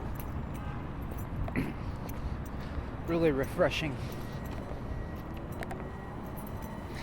And I was holding the camera and the microphone really close to my mouth while I slurped up the water from the water fountain, knowing full well that it would be this loud slurping sound for you, and that might be you might have a negative reaction to that, but I don't know, because it's like something about that kind of mouth sound is strange to hear so up close, because in a way it's kind of intimate or something, intimate sounding. But knowing that, I went ahead and did it, thinking that maybe some people have a negative reaction, but maybe it'll maybe they'll have an interesting reaction, or they'll it'll push their boundaries in a helpful way or something like that. And also I thought it was this interesting break from the talking, because it was this other activity of slurping water.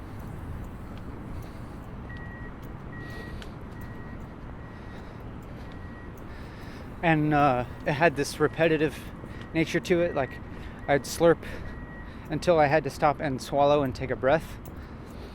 And then there'd be a break, and then I'd slurp again. And so it was like, had a certain rhythm to it that while I was doing it, became a certain thing that I could focus on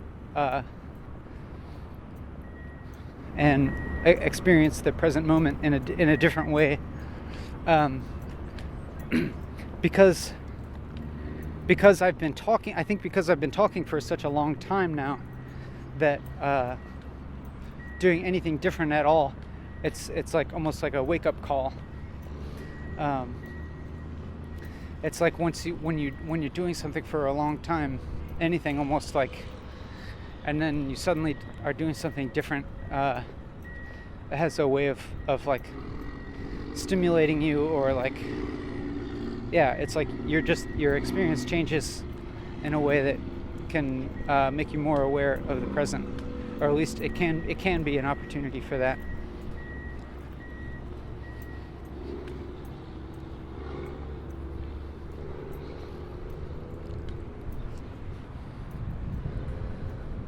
I'm not sure how long this video is going to be. Like I said before, like, I don't have a specific time goal.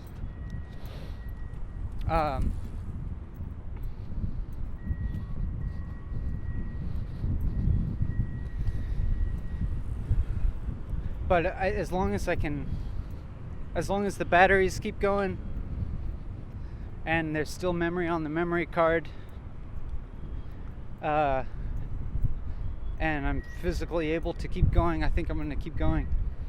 And maybe I'm worrying a little bit right now if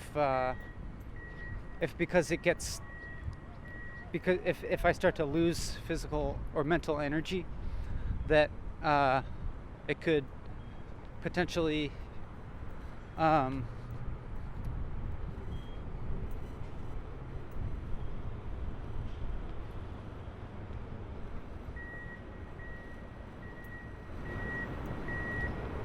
like it could lag off and become uninteresting, and I started to feel like really scared about that. And I had this, and then as I was thinking that, I had a kind of a deep fear of social rejection.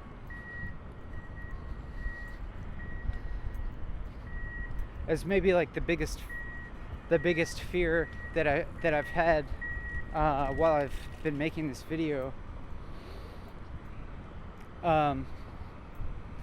This fear that like everybody, even this thought that even maybe my friends will see this video and just conclude that I'm an insane, despicable person, or a creep or something, who's not to be trusted, and we should all stop being friends with him.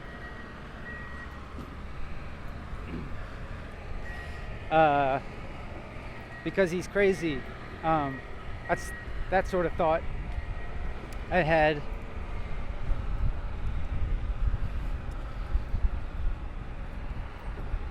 And why did I had that thought? I don't know. Like, because I think it's because I'm walking like in this public space on this bike path, and I'm filming with a video camera, and in some ways, like if I think that filming a person in public, like without their explicit permission, like could be like an invasion of privacy, and I can like I'm actually like understanding that like some people might not like that.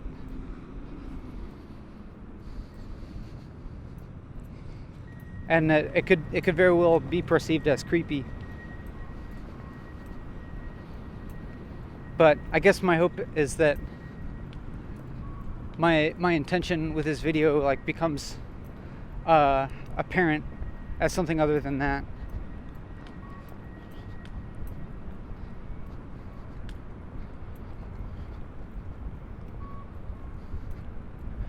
Yeah, I'm still feeling like a little bit of this like social anxiety regarding that.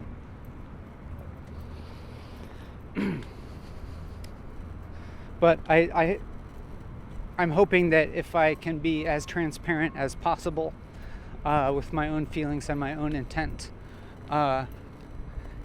as being non-harmful, that in the end that'll win out.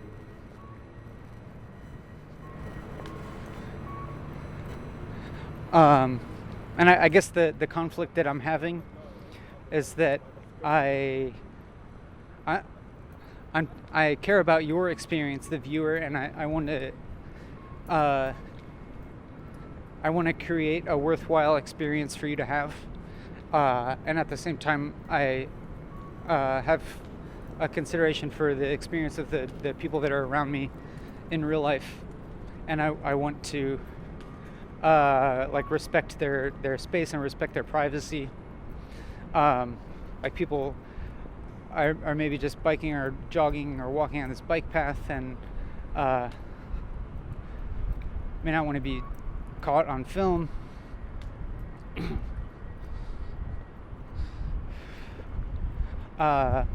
So that's like kind of the conflict that I'm feeling right now.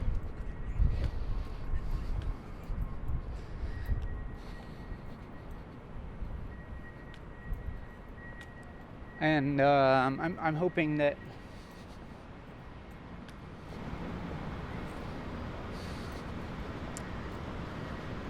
it's like I feel a little bit worried about it, and I hope that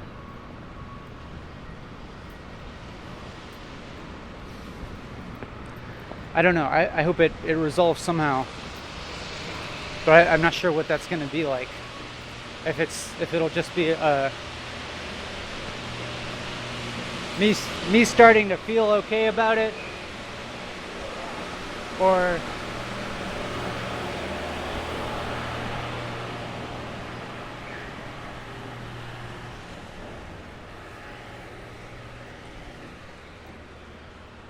like rationalizing it or something, or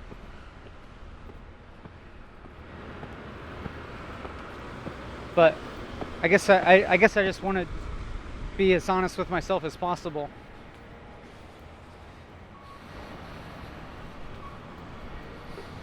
And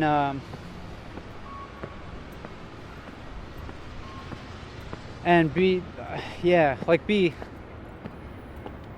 be transparent about my intentions and authentic to my own experience, and considerate to everybody else's experience.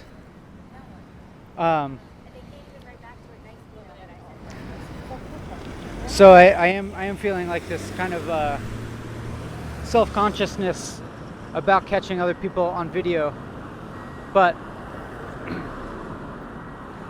maybe for the time being, what I can do is turn the camera around and just like point it towards myself. So here's me doing that. I'm pointing it to myself, and then so now I have to feel a different kind of self-consciousness about this camera being right on my face, because I often feel self-conscious about my own face, especially if I see it on video camera. I feel really self-conscious about it. But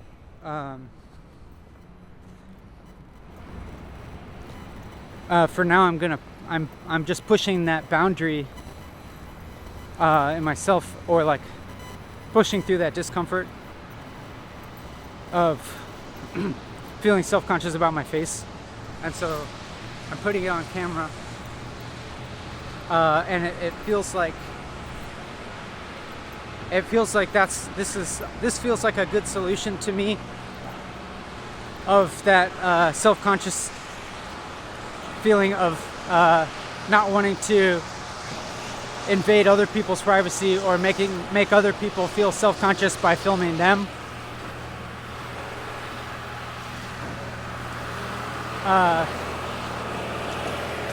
Sorry, it's really loud right here now. There's this railway thingamajig.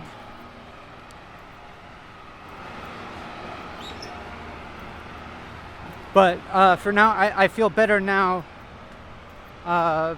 filming my own face than filming other people, because it's like if somebody else felt self-conscious about seeing a video camera pointed at them, or not necessarily pointed at them, but like pointed at the space that they're traveling through, now I can point it at myself and maybe have some kind of similar experience or something of that discomfort.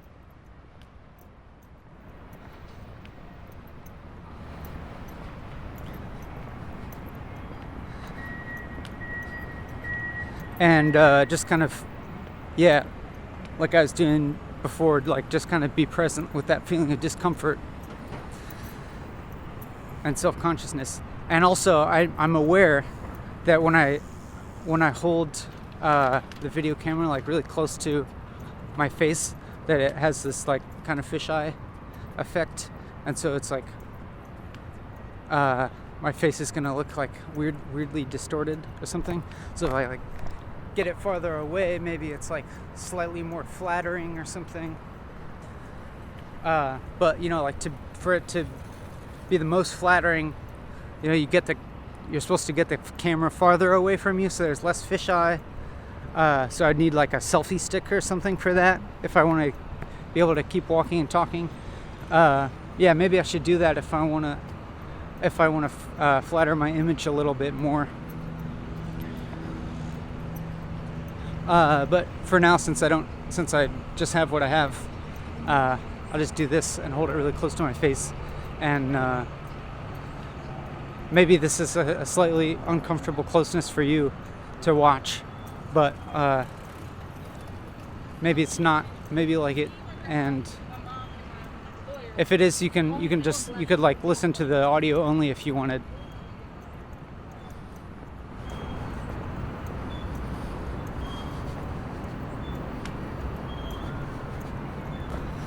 And I'm thirsty again, really thirsty. It's pretty hot out. There's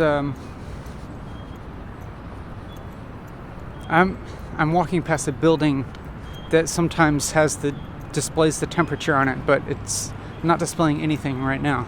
So I'm out of luck in terms of knowing what temperature it is, but that's not important anyways. There's not that much use now to like putting a number on my experience in terms of the heat. I'm not really sure how much outside of my face you can see.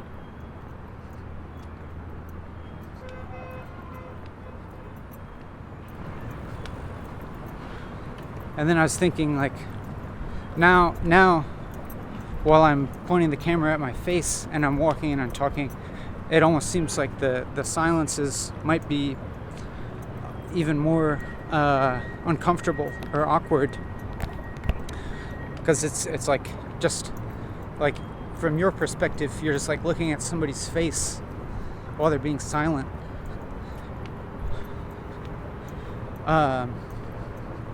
But like most of the things in this video,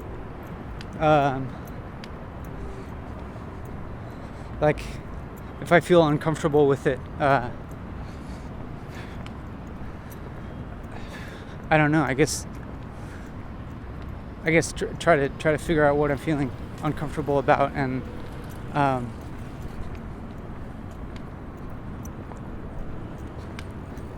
it's either there's a solution and I need to do something differently, or maybe it's just like I need to think differently.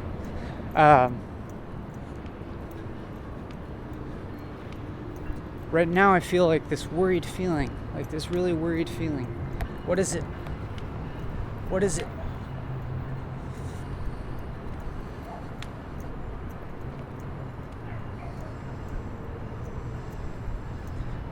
It's like this unknown feeling, like I'm doing something wrong,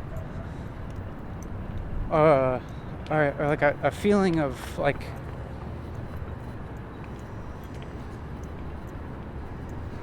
yeah, like I have this feeling like I'm doing something wrong right now, like I can't really place it, like I'm being irresponsible to people or something, or like this like kind of guilty feeling. And I don't know, I think it like started with like thinking about there being so many people in the video camera, and like that I would feel really bad if like I put this on YouTube and then like somebody didn't want to be in the video and they felt upset. I probably would feel really guilty.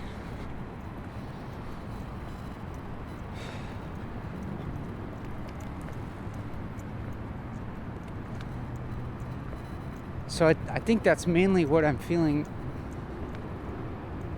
bad about.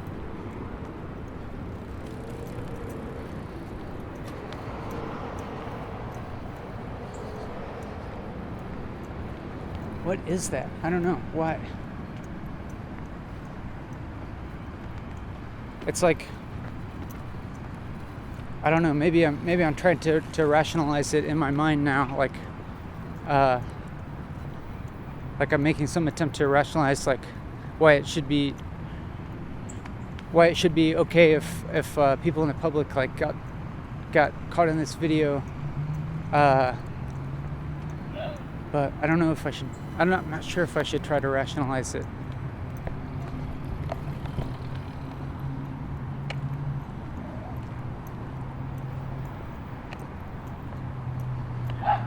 I don't know. I think I'm just gonna like continue to. Might just have to continue to feel kind of bad for a little while.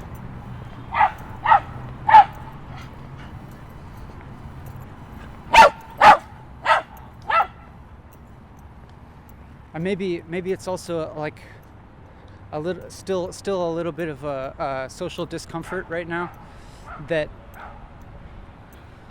I'm making this video and I'm talking to you, the YouTube viewer.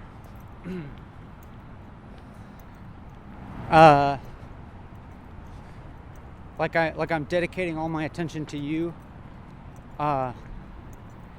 and so maybe I'm not being like fully accountable to the people that are around me in real life, and so maybe I feel a certain kind of guilt about that,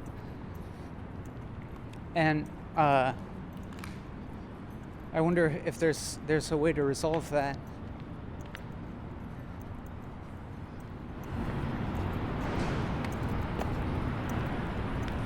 Where is... Oh no, past the water fountain. I passed the water fountain, I forgot to drink more water and I'm still really thirsty.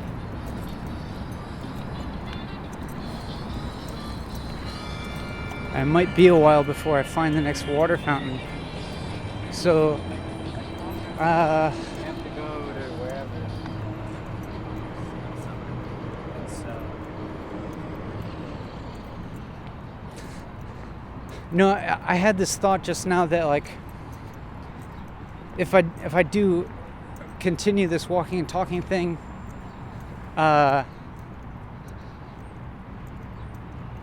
and it becomes like somewhat known, like public knowledge, that it's happening in this physical space, and people in the physical space, maybe a few people like get some awareness that I'm doing this. I wonder if like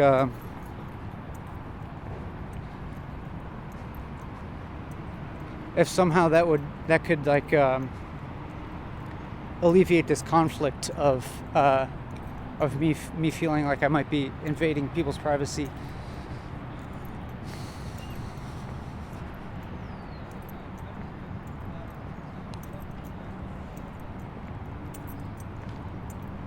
Like if somehow people just find out and know what I'm doing, and then like it becomes more transparent or something, at least transparent to the people around me.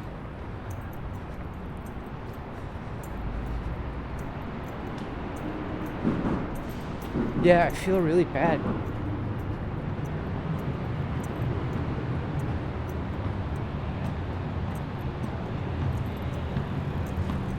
I feel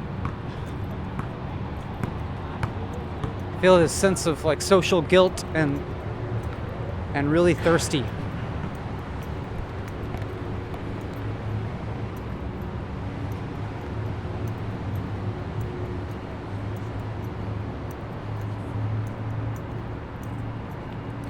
So I guess that like I'm feeling a need for respect for the people around me in physical space, while also having this desire to create a compelling experience for you, the YouTube viewer.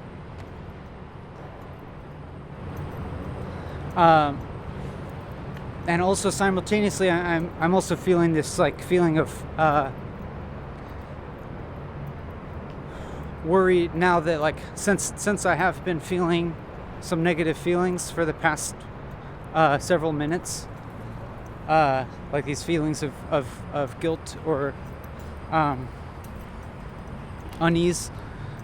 I feel a little worried that like that this might affect your experience negatively.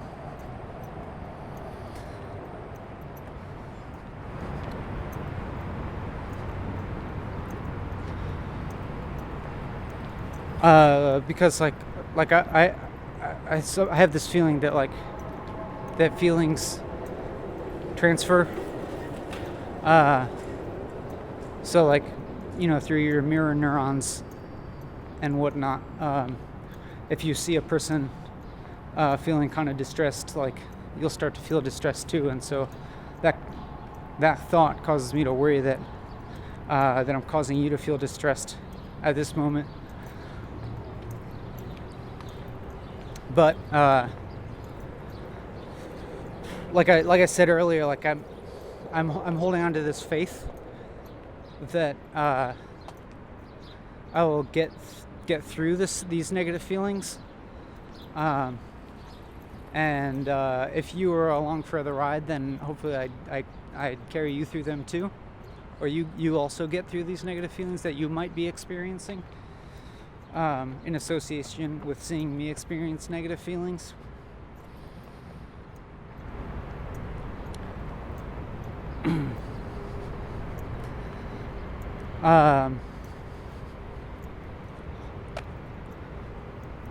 Yeah, so what I'm trying to do now is like hold on to my faith that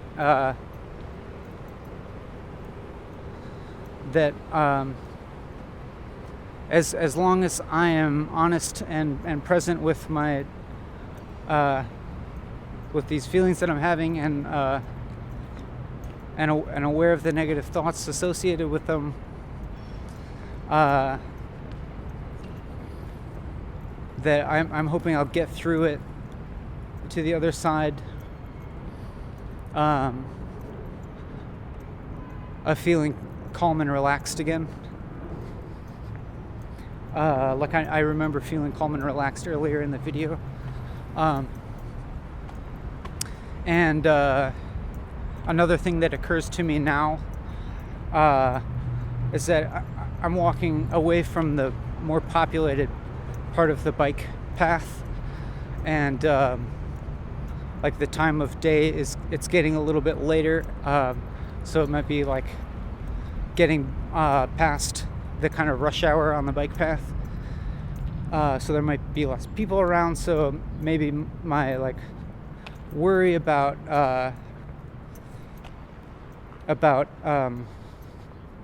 what I say, like intruding on people's experience, people's like privacy and experience, maybe that will be alleviated some once there's less people around. So that's just like a thought that's in my mind that is helping me to sit with these uncomfortable feelings and move through them, and instead of just giving up and like necessarily and like just stopping the video. I mean, maybe that'd be okay too. Maybe I would just decide that like, okay, this is stupid. This is an invasion of people's privacy. I should just like not do this video. But now I'm realizing that actually if I just like angle the camera like this, it's gonna be this weird view of my own face, like pointing like right up my nostrils, and it's gonna be really unflattering, I know, but it's also gonna not include anybody else in the frame, I don't think. Like, you know, there's lots of people biking and jogging past me, but like I don't think they're gonna show up in the frame now. So I feel a little bit more comfortable with that. Like I know that I'm not, I know that I'm not like filming anybody without their permission. Although like maybe if somebody goes on the right side of me, they might get into the frame. So I'll try to walk to the right side of the path as most as I can. And yeah, I'll just do this for a while, so that I know at least for now. Like, you know, I'm not totally sure if my fears are rational or not, about having people I don't know be in the camera, but at least now I'm kind of trying to play it safe and just have my own face in the camera. And I'm hoping that I'll get to this point where I'm hoping that I'll move past this feeling of discomfort, and into more positive feelings, so that I know that I'm creating a more positive experience for you. But then as I said that, like, maybe it could be that I'm creating a little bit too much duality in my own mind now of you know, like wanting for these positive feelings in the future. Because I want these positive feelings that I remember in the past, I feel a lack without them, and so I feel uncomfortable, or I convince myself that I'm uncomfortable. And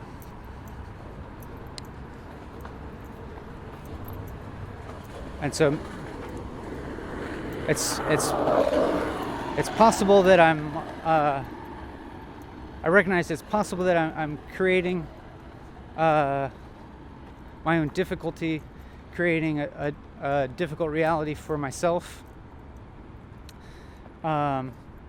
So, but I'm not sure, you know, like maybe my fears are valid.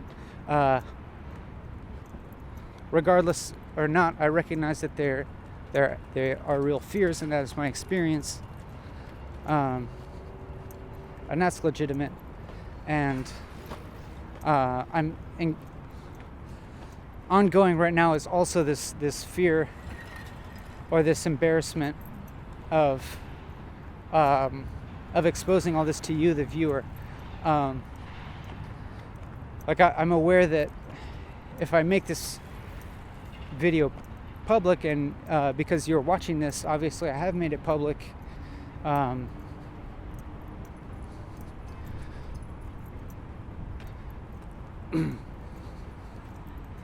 That's a little bit scary to me right now, because I guess just because maybe because I talked about some things that I've some uneasy feelings that I've been having, or some self-consciousness, and thinking that I might be doing a bad thing or something, and so I feel a little bit scared right now about sharing that with a large number of people. And similar, this thought again of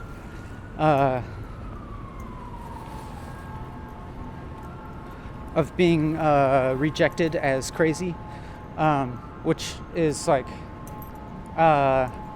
that's something I've been fine with for a long time now.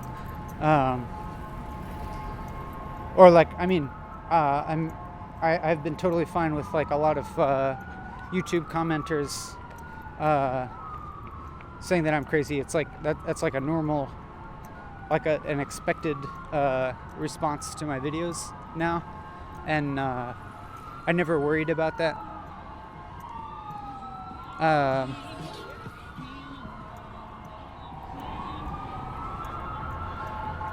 I think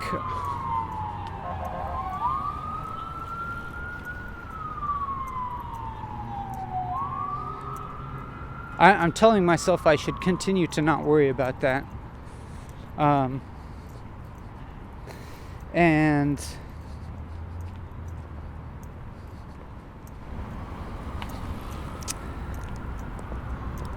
I don't feel worried that some YouTube commenters are going to comment bad things, because I know plenty will. I don't really, but now I'm thinking about it nonetheless, which is interesting, because usually I don't even think about it.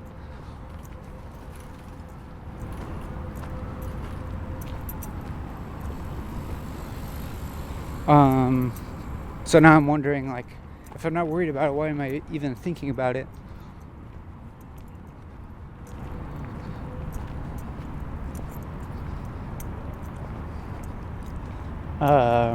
Yeah, I don't know. I guess I'll just let that question linger. And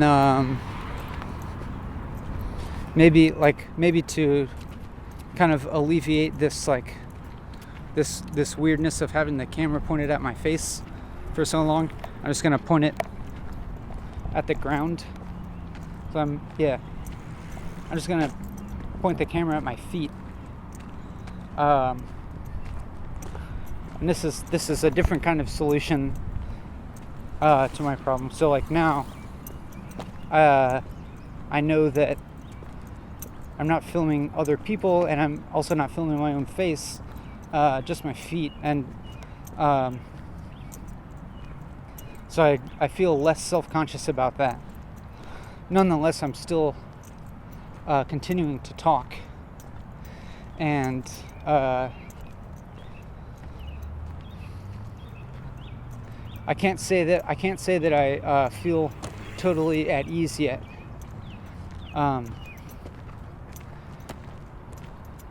Honestly, I'm having some uneasy feelings.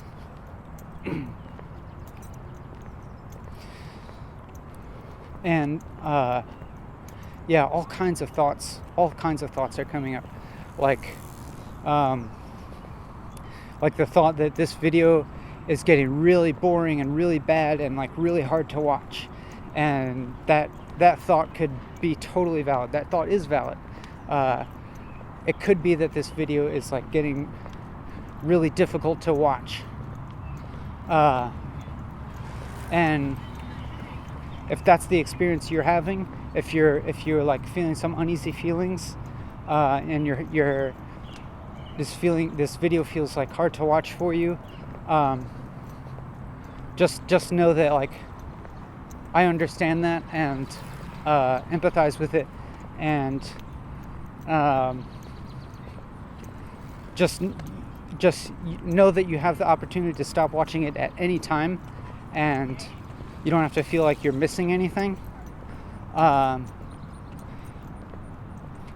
also know that I'm holding faith in myself that the negative feelings that I'm having will go away at some point, and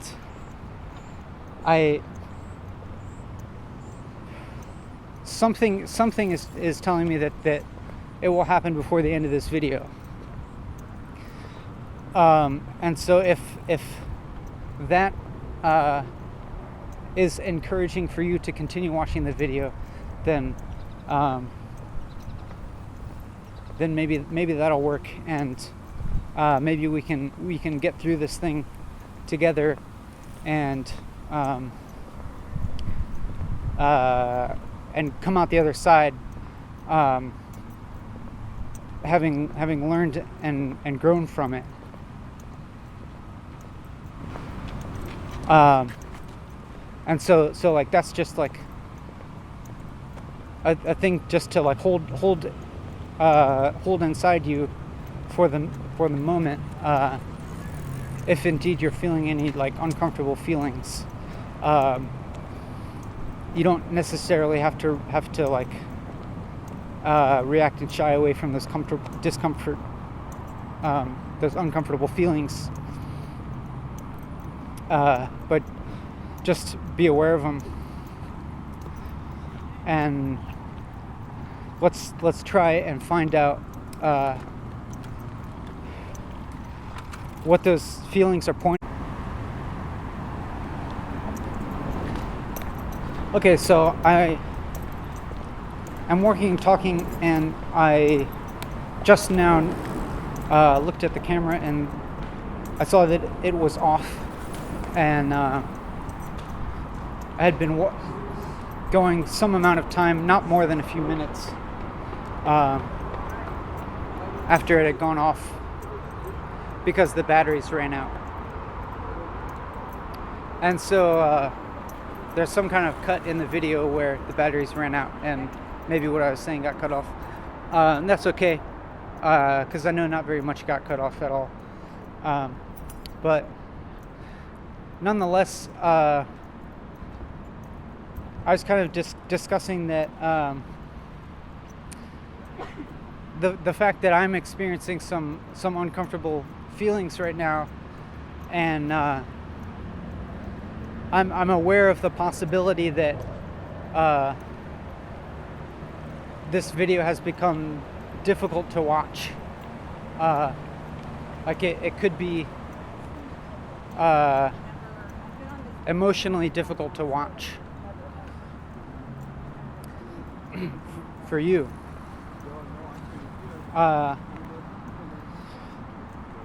And so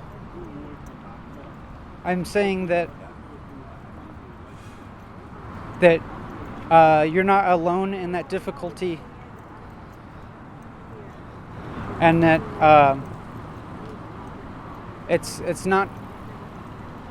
fine if you want to stop watching the video, but I also want to encourage you, if you're up for it, to continue watching and just sit with those uncomfortable feelings, and just see where it leads.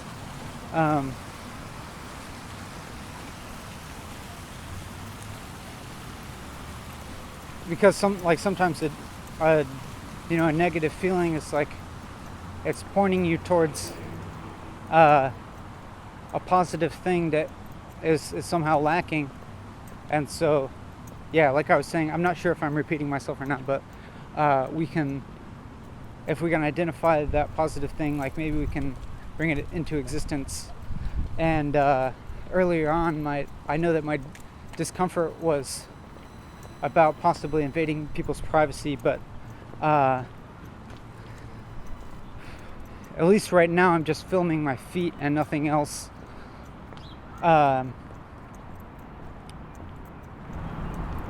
So I know that I'm not actively doing that, which made me uncomfortable, or which I felt uncomfortable about.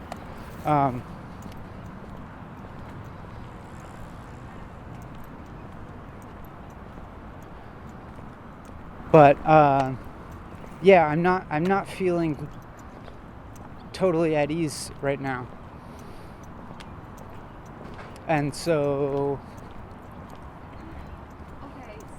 I guess what I'm doing is just gonna like continue and continue to talk,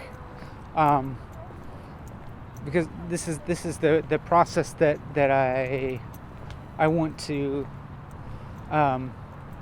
do for an extended period, to see where it leads me, to see what I discover through talking for a long time, and see if something comes out of this, see if negative feelings resolve in a certain way, and if they can become expressed to you, and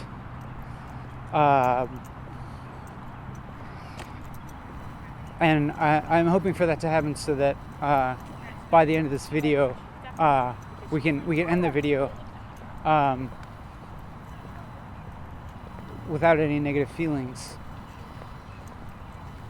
There's a water fountain. I need water so much.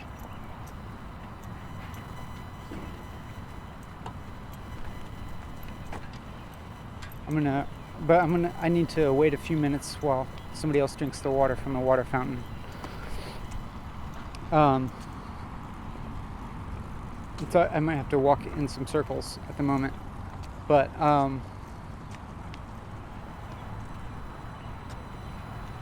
it's interesting that I have a desire to end the video on a positive note, rather than a negative one, despite the fact that I've like earlier in this very video espoused the virtues of non-duality. I'm gonna drink some water now.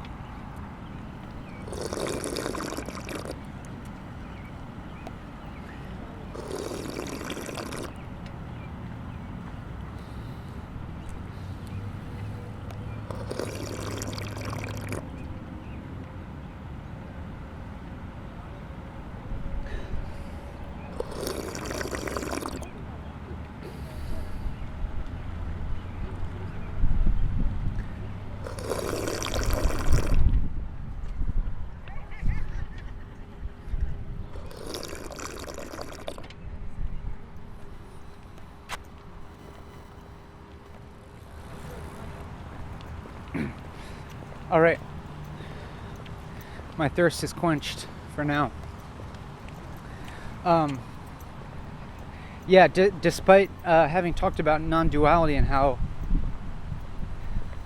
I was saying that I have this awareness of negative and positive feelings being just two sides of the same thing, nonetheless, I'm expressing this desire for this video to end on a positive note, and I'm trying to figure out why that is, and I'm wondering if I'm not just creating my own negativity out of wanting for that positive feeling, and wanting for you to have that positive feeling.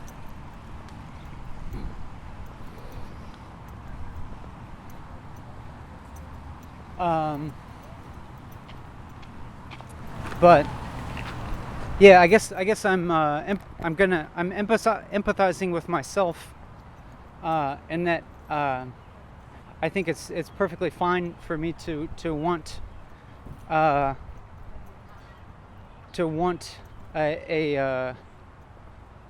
quote unquote good experience for everybody that I interact with.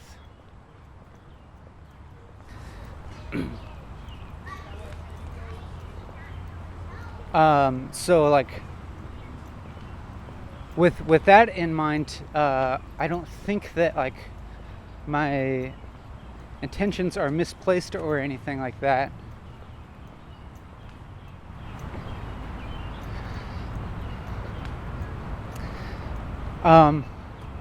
So maybe it's that I also have this need for like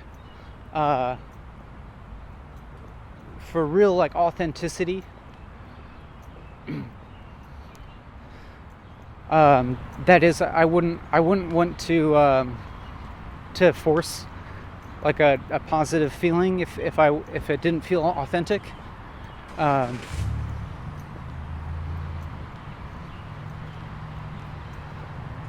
And I think that's something that I struggle with sometimes. That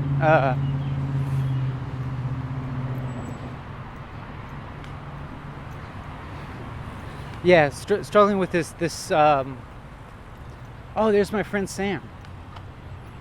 Hey, Sam.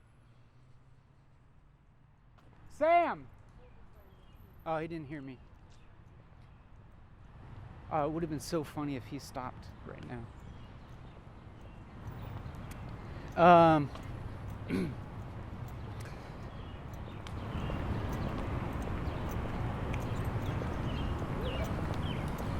What was I going to say? Oh, maybe Sam might stop farther up on the bike path and then I'll pass him. That would be funny.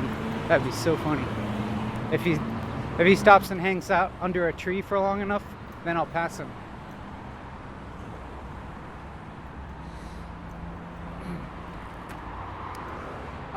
But I was saying that it might be that the case that I have a conflict sometime between feeling a social pressure to be positive, but an internal want to be authentic. And so like I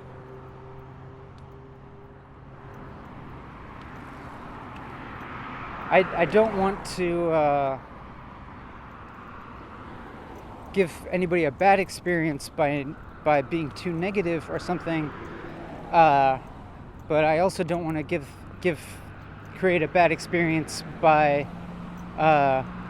creating a sense of positivity that's not true or real.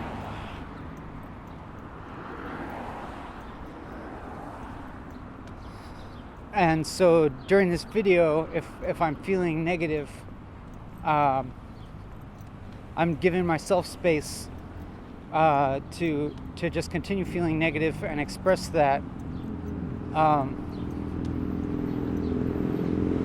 even if I do have a desire to like actually feel and express positivity.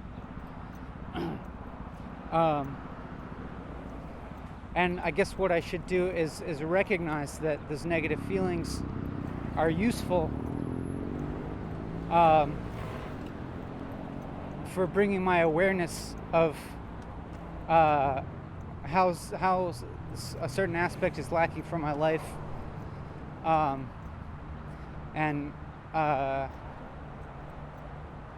then I can figure out how to bring that into existence.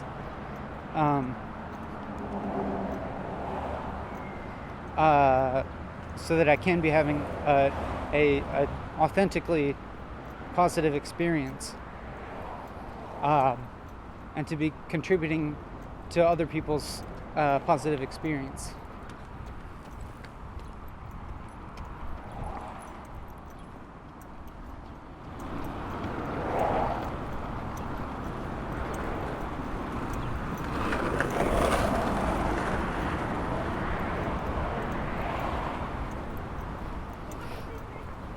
So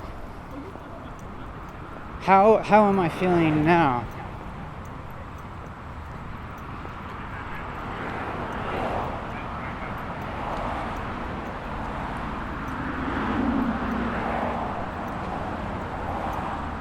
I want to say that I'm feeling like cautiously optimistic or something.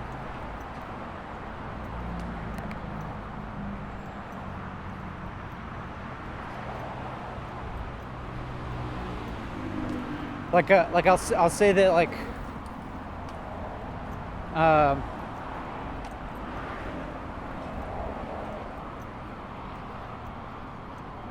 I'm not there's not any feeling like jumping out at me as like feeling particularly profound or connected, and then there's still like this worry about your experience.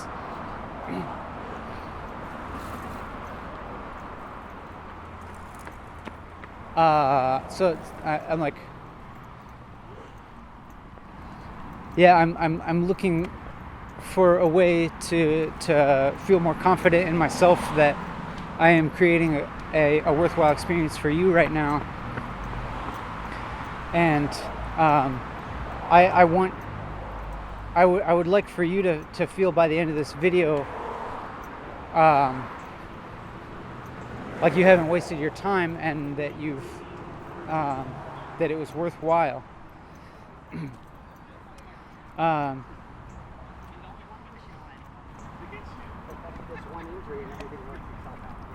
But with my need for authenticity, I'm not going to try and contrive a positive ending.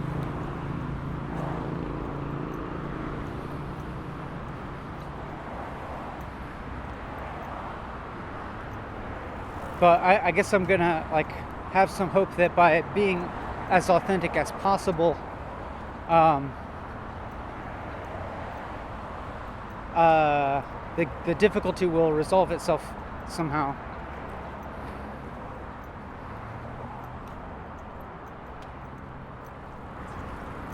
And I think that's difficult in life sometimes for me.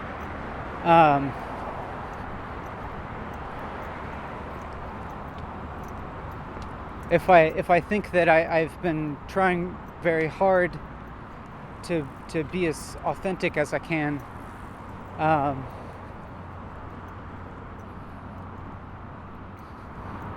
but I'm still like feeling a lot of difficulty and suffering sometimes. I might start to question myself, or to like question whether authenticity is like a helpful thing or not.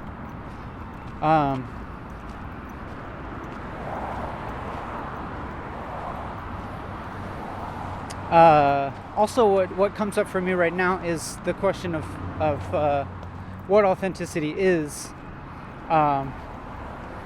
and if by placing this value on authenticity, am I implying that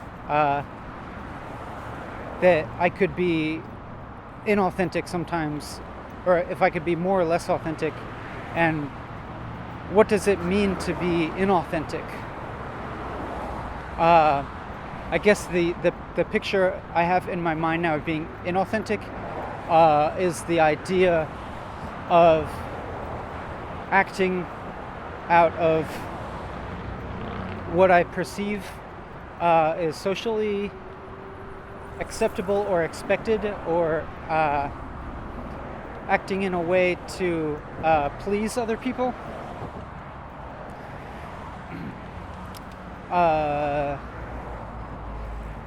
Rather than acting in accord with what I experience to be my true experience.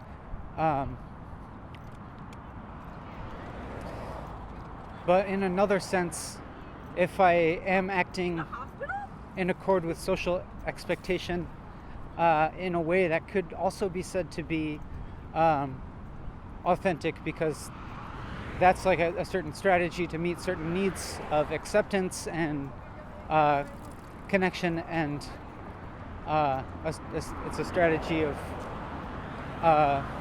considering other people and trying to create a good experience for them.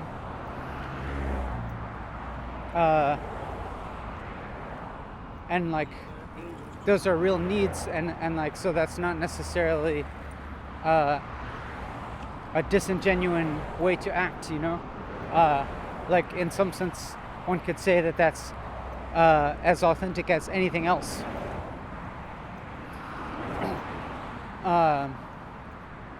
Like for example, like if I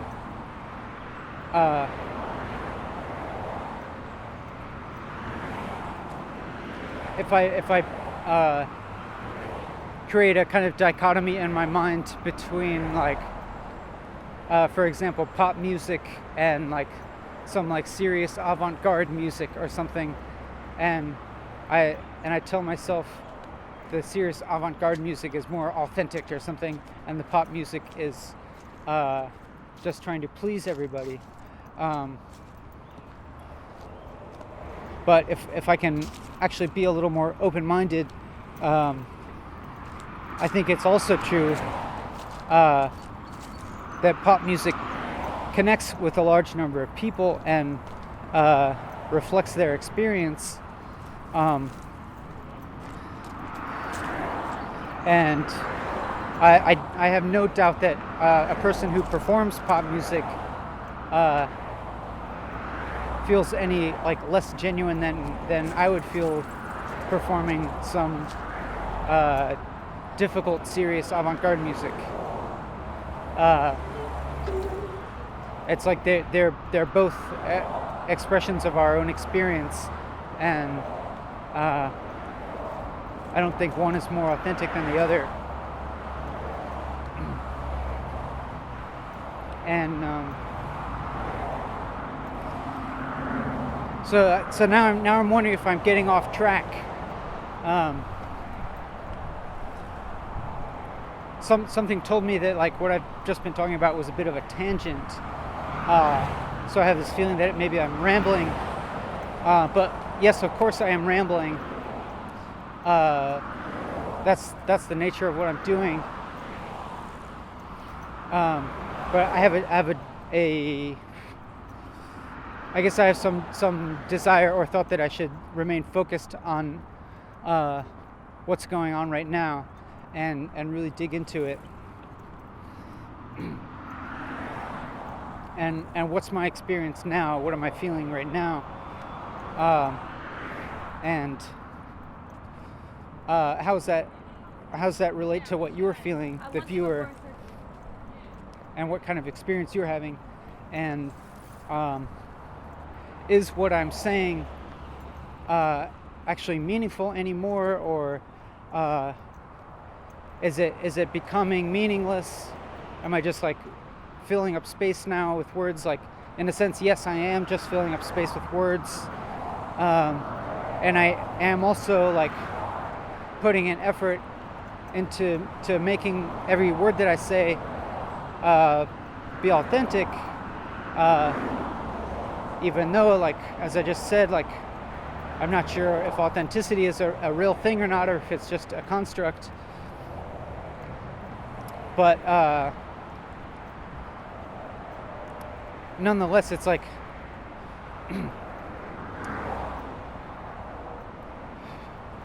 what I'm trying to say is that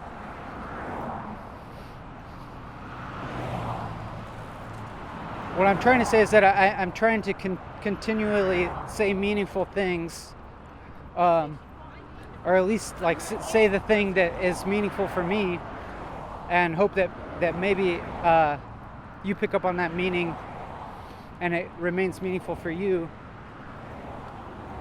But then I also have this wonder if that meaning is starting to like drift away, or if like again what happens is like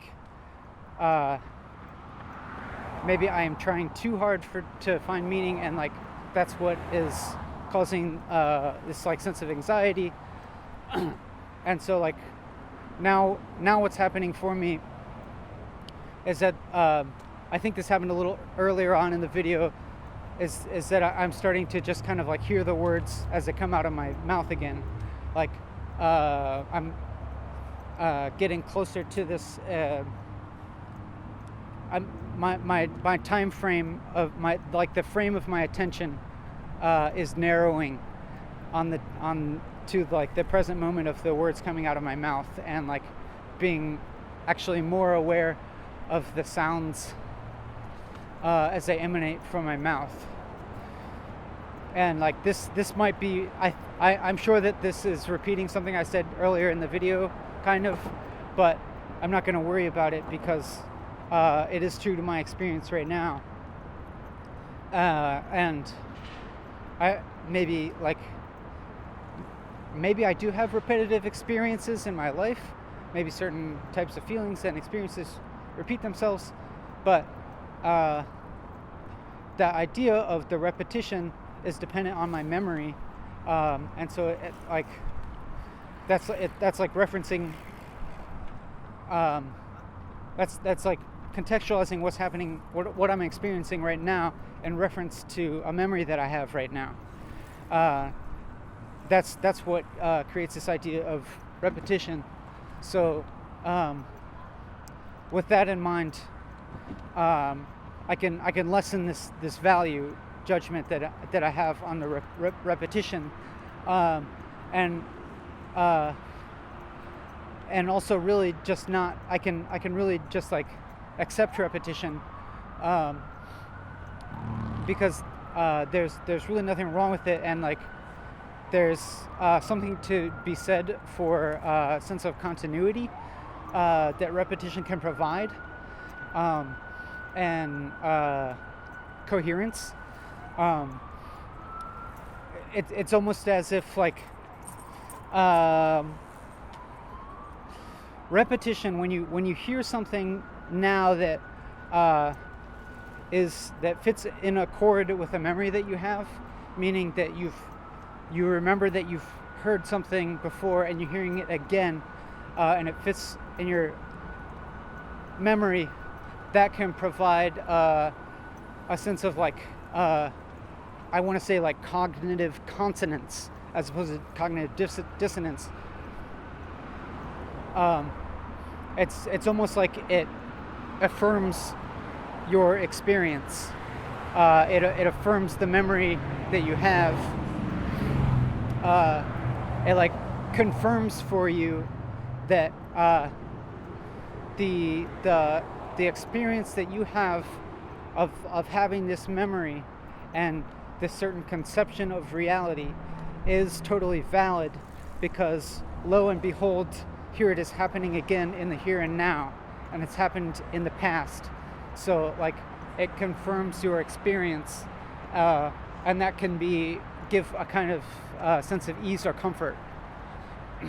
And so like for example, like in music, if there's a repetitive beat, or there's elements of form in music that repeat themselves, that provides a sense of continuity and contrast and context from which to discern the difference. So like if something, yeah, it's, you know how do you remember how I said before how like constantly varied content becomes monolithic in form? Like if something is constantly varied, it becomes one big monolithic texture. Like for instance, if you have like all different kinds of colors of Legos, and you've put them all in one big bin and mix them up, and you have a huge bin of those, like if you look at it from afar, it just like looks like one consistent like blur of Lego color, and it looks like it's you perceive and conceptualize it as one big mass of Legos. So that's what I mean by like constant variation turning into something monolithic. And if you actually have repetition, or which can also be said as a form of order, and rhythm, that sets up a thing that can be contrasted with difference, and it's almost like it's easier to perceive the difference in that context. So like you can apply that to your life if you do the same thing every day. If you have a ritual or a pattern or a habit that you do every day, or maybe you do it every week or something, like maybe you go to the same job every day, or maybe you like meditate every day, or you practice music or something every day,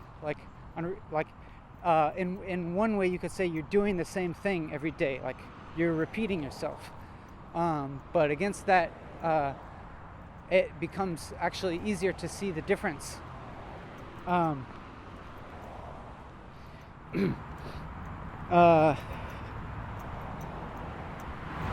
Against that, like, that's the thing about meditation. You do it, if you do it at the same time of day, like every day, that's what enables you to see all the different things that happen in your mind. Okay, the thing that I predicted is true. My friend Sam is sitting here underneath the tree, and we're gonna go meet him.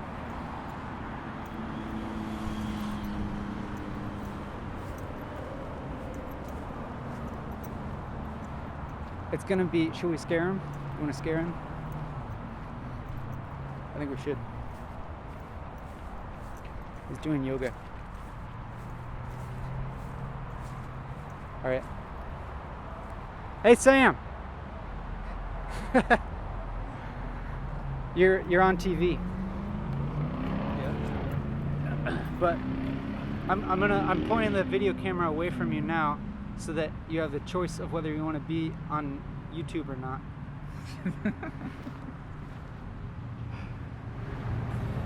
And so, if you don't want to be on YouTube, I can continue walking and talking elsewhere. How about you sit with me? I'm fine with you sitting with me while I do some yoga. Okay. I've been talking incessantly for a few hours now. To who? To the YouTube viewers. Do you know if anybody's listening? Well, because that. Yes, I know people are listening, because just for the fact that you are listening. Does it make this person's listening? Does it make any difference if somebody's listening or if nobody's listening?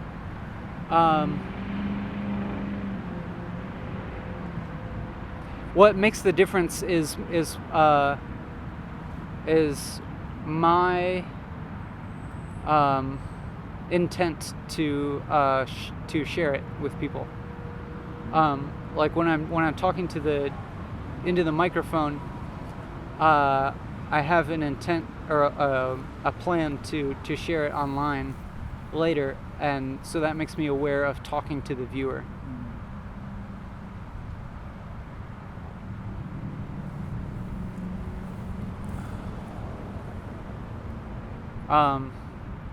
Before I came up to you, I was talking about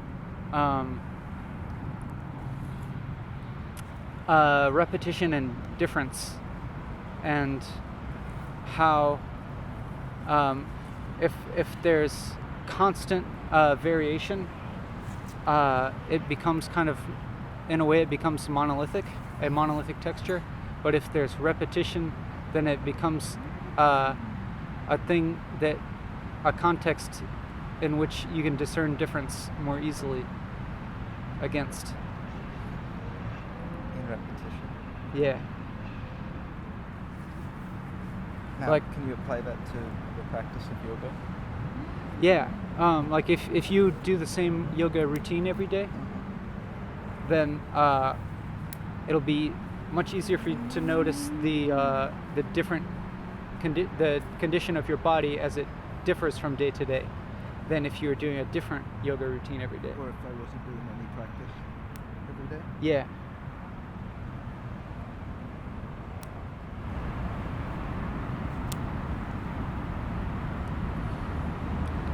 And I was also going through some negative feelings as I was walking and talking. I had some different waves of both positive feelings and negative feelings. And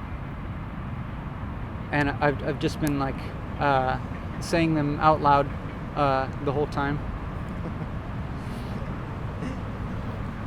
Is that cathartic? Yeah, sometimes it feels cathartic and sometimes it feels uncomfortable. But I've just been trying to go through with the discomfort. I was just in, forget, it wasn't Rittenhouse. It was the park right next to Rittenhouse, Washington Square. Uh-huh. I was at Washington Square and I met a man from Mexico that's been living in Philly for 10 years. And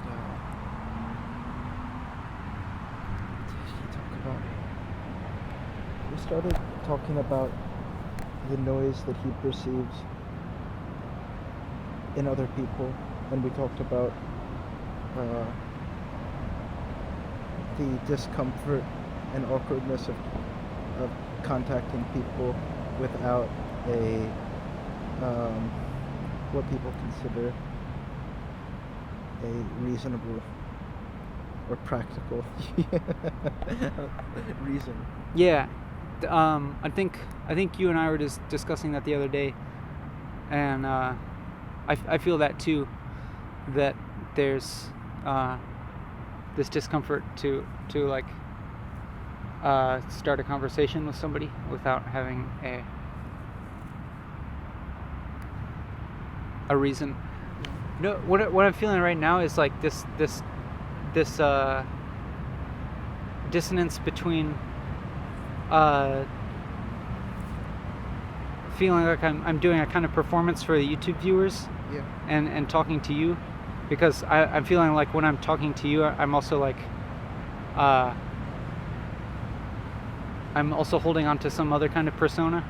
Do you feel like when you're talking to me, you're forgetting about the YouTube viewers?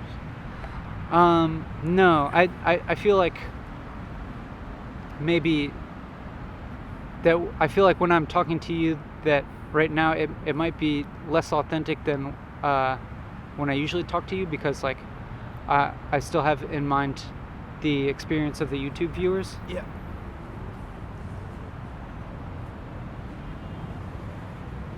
But I also think that you would totally understand that.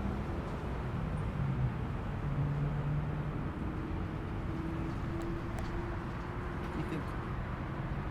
Well, how would you feel about like? How would you feel about speaking more naturally?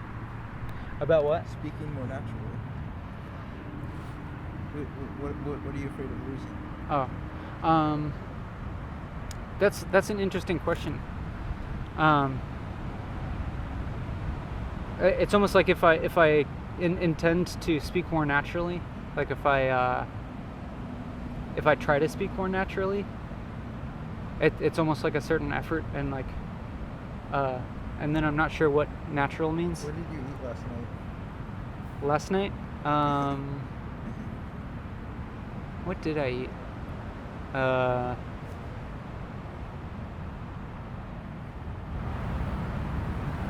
I had those Brussels sprouts and that zucchini, and at some point I had some of that raisin bread with some almond butter on it. I was thinking goji chunks. Oh yeah, that. Yeah, we had those chunks of energy, and we had that fancy cashew kefir drink. Yogurt drink.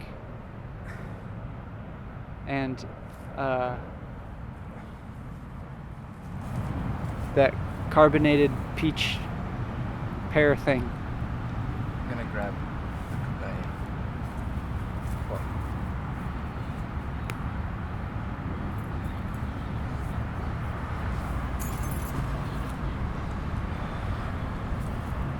today I skipped one of my classes to continue my experiment of talking to people. Because at Whole Foods, as I was leaving, I saw a woman that I had asked if she wanted to drink soy milk one day, and she wanted to take an Uber instead of making that happen.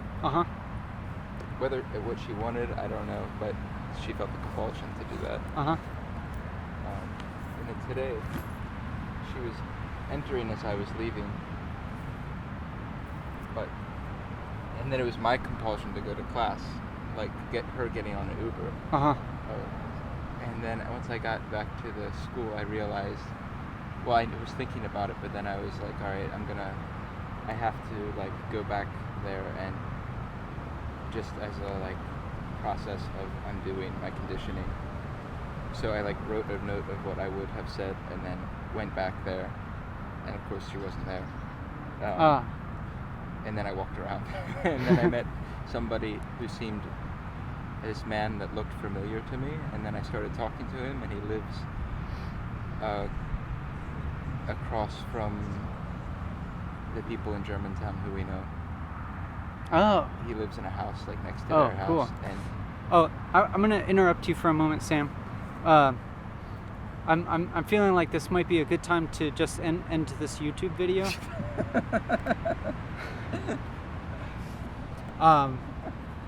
You're afraid of the unknown. No, it might be that I'm actually afraid of the known. Or like if it's a conversation that's personal. Yeah. But I want to say that like earlier, what I was mostly feeling uncomfortable with earlier today was that I was walking and filming in front of me, and I realized that like lots of people were getting in the frame of the camera, and I was afraid that some people might be uncomfortable with that. And then to alleviate that, I just pointed the camera at my face for a long time. You can also point it at me or my back. Okay, so I'm gonna point it to at you, but I just wanted to make sure that you felt okay with that. And what's a shame is that the viewers can't see the camera. Oh yeah, unless we have a mirror. Right. But or very clear water. Oh nice yeah. reflection. Yeah. We can do that in a future episode though. Because the camera is a character in itself. Yeah. The camera actually, I'm telling you, the camera actually like has its own characteristic, like kind of a personality, because there's a windscreen on it that looks like hair. But nonetheless, I'm feeling like this might be a good time to end the video because I was expressing earlier a desire to like move through the uncomfortable feelings that I was having, and to end the video while I was having more positive feelings. And now that I have encountered you,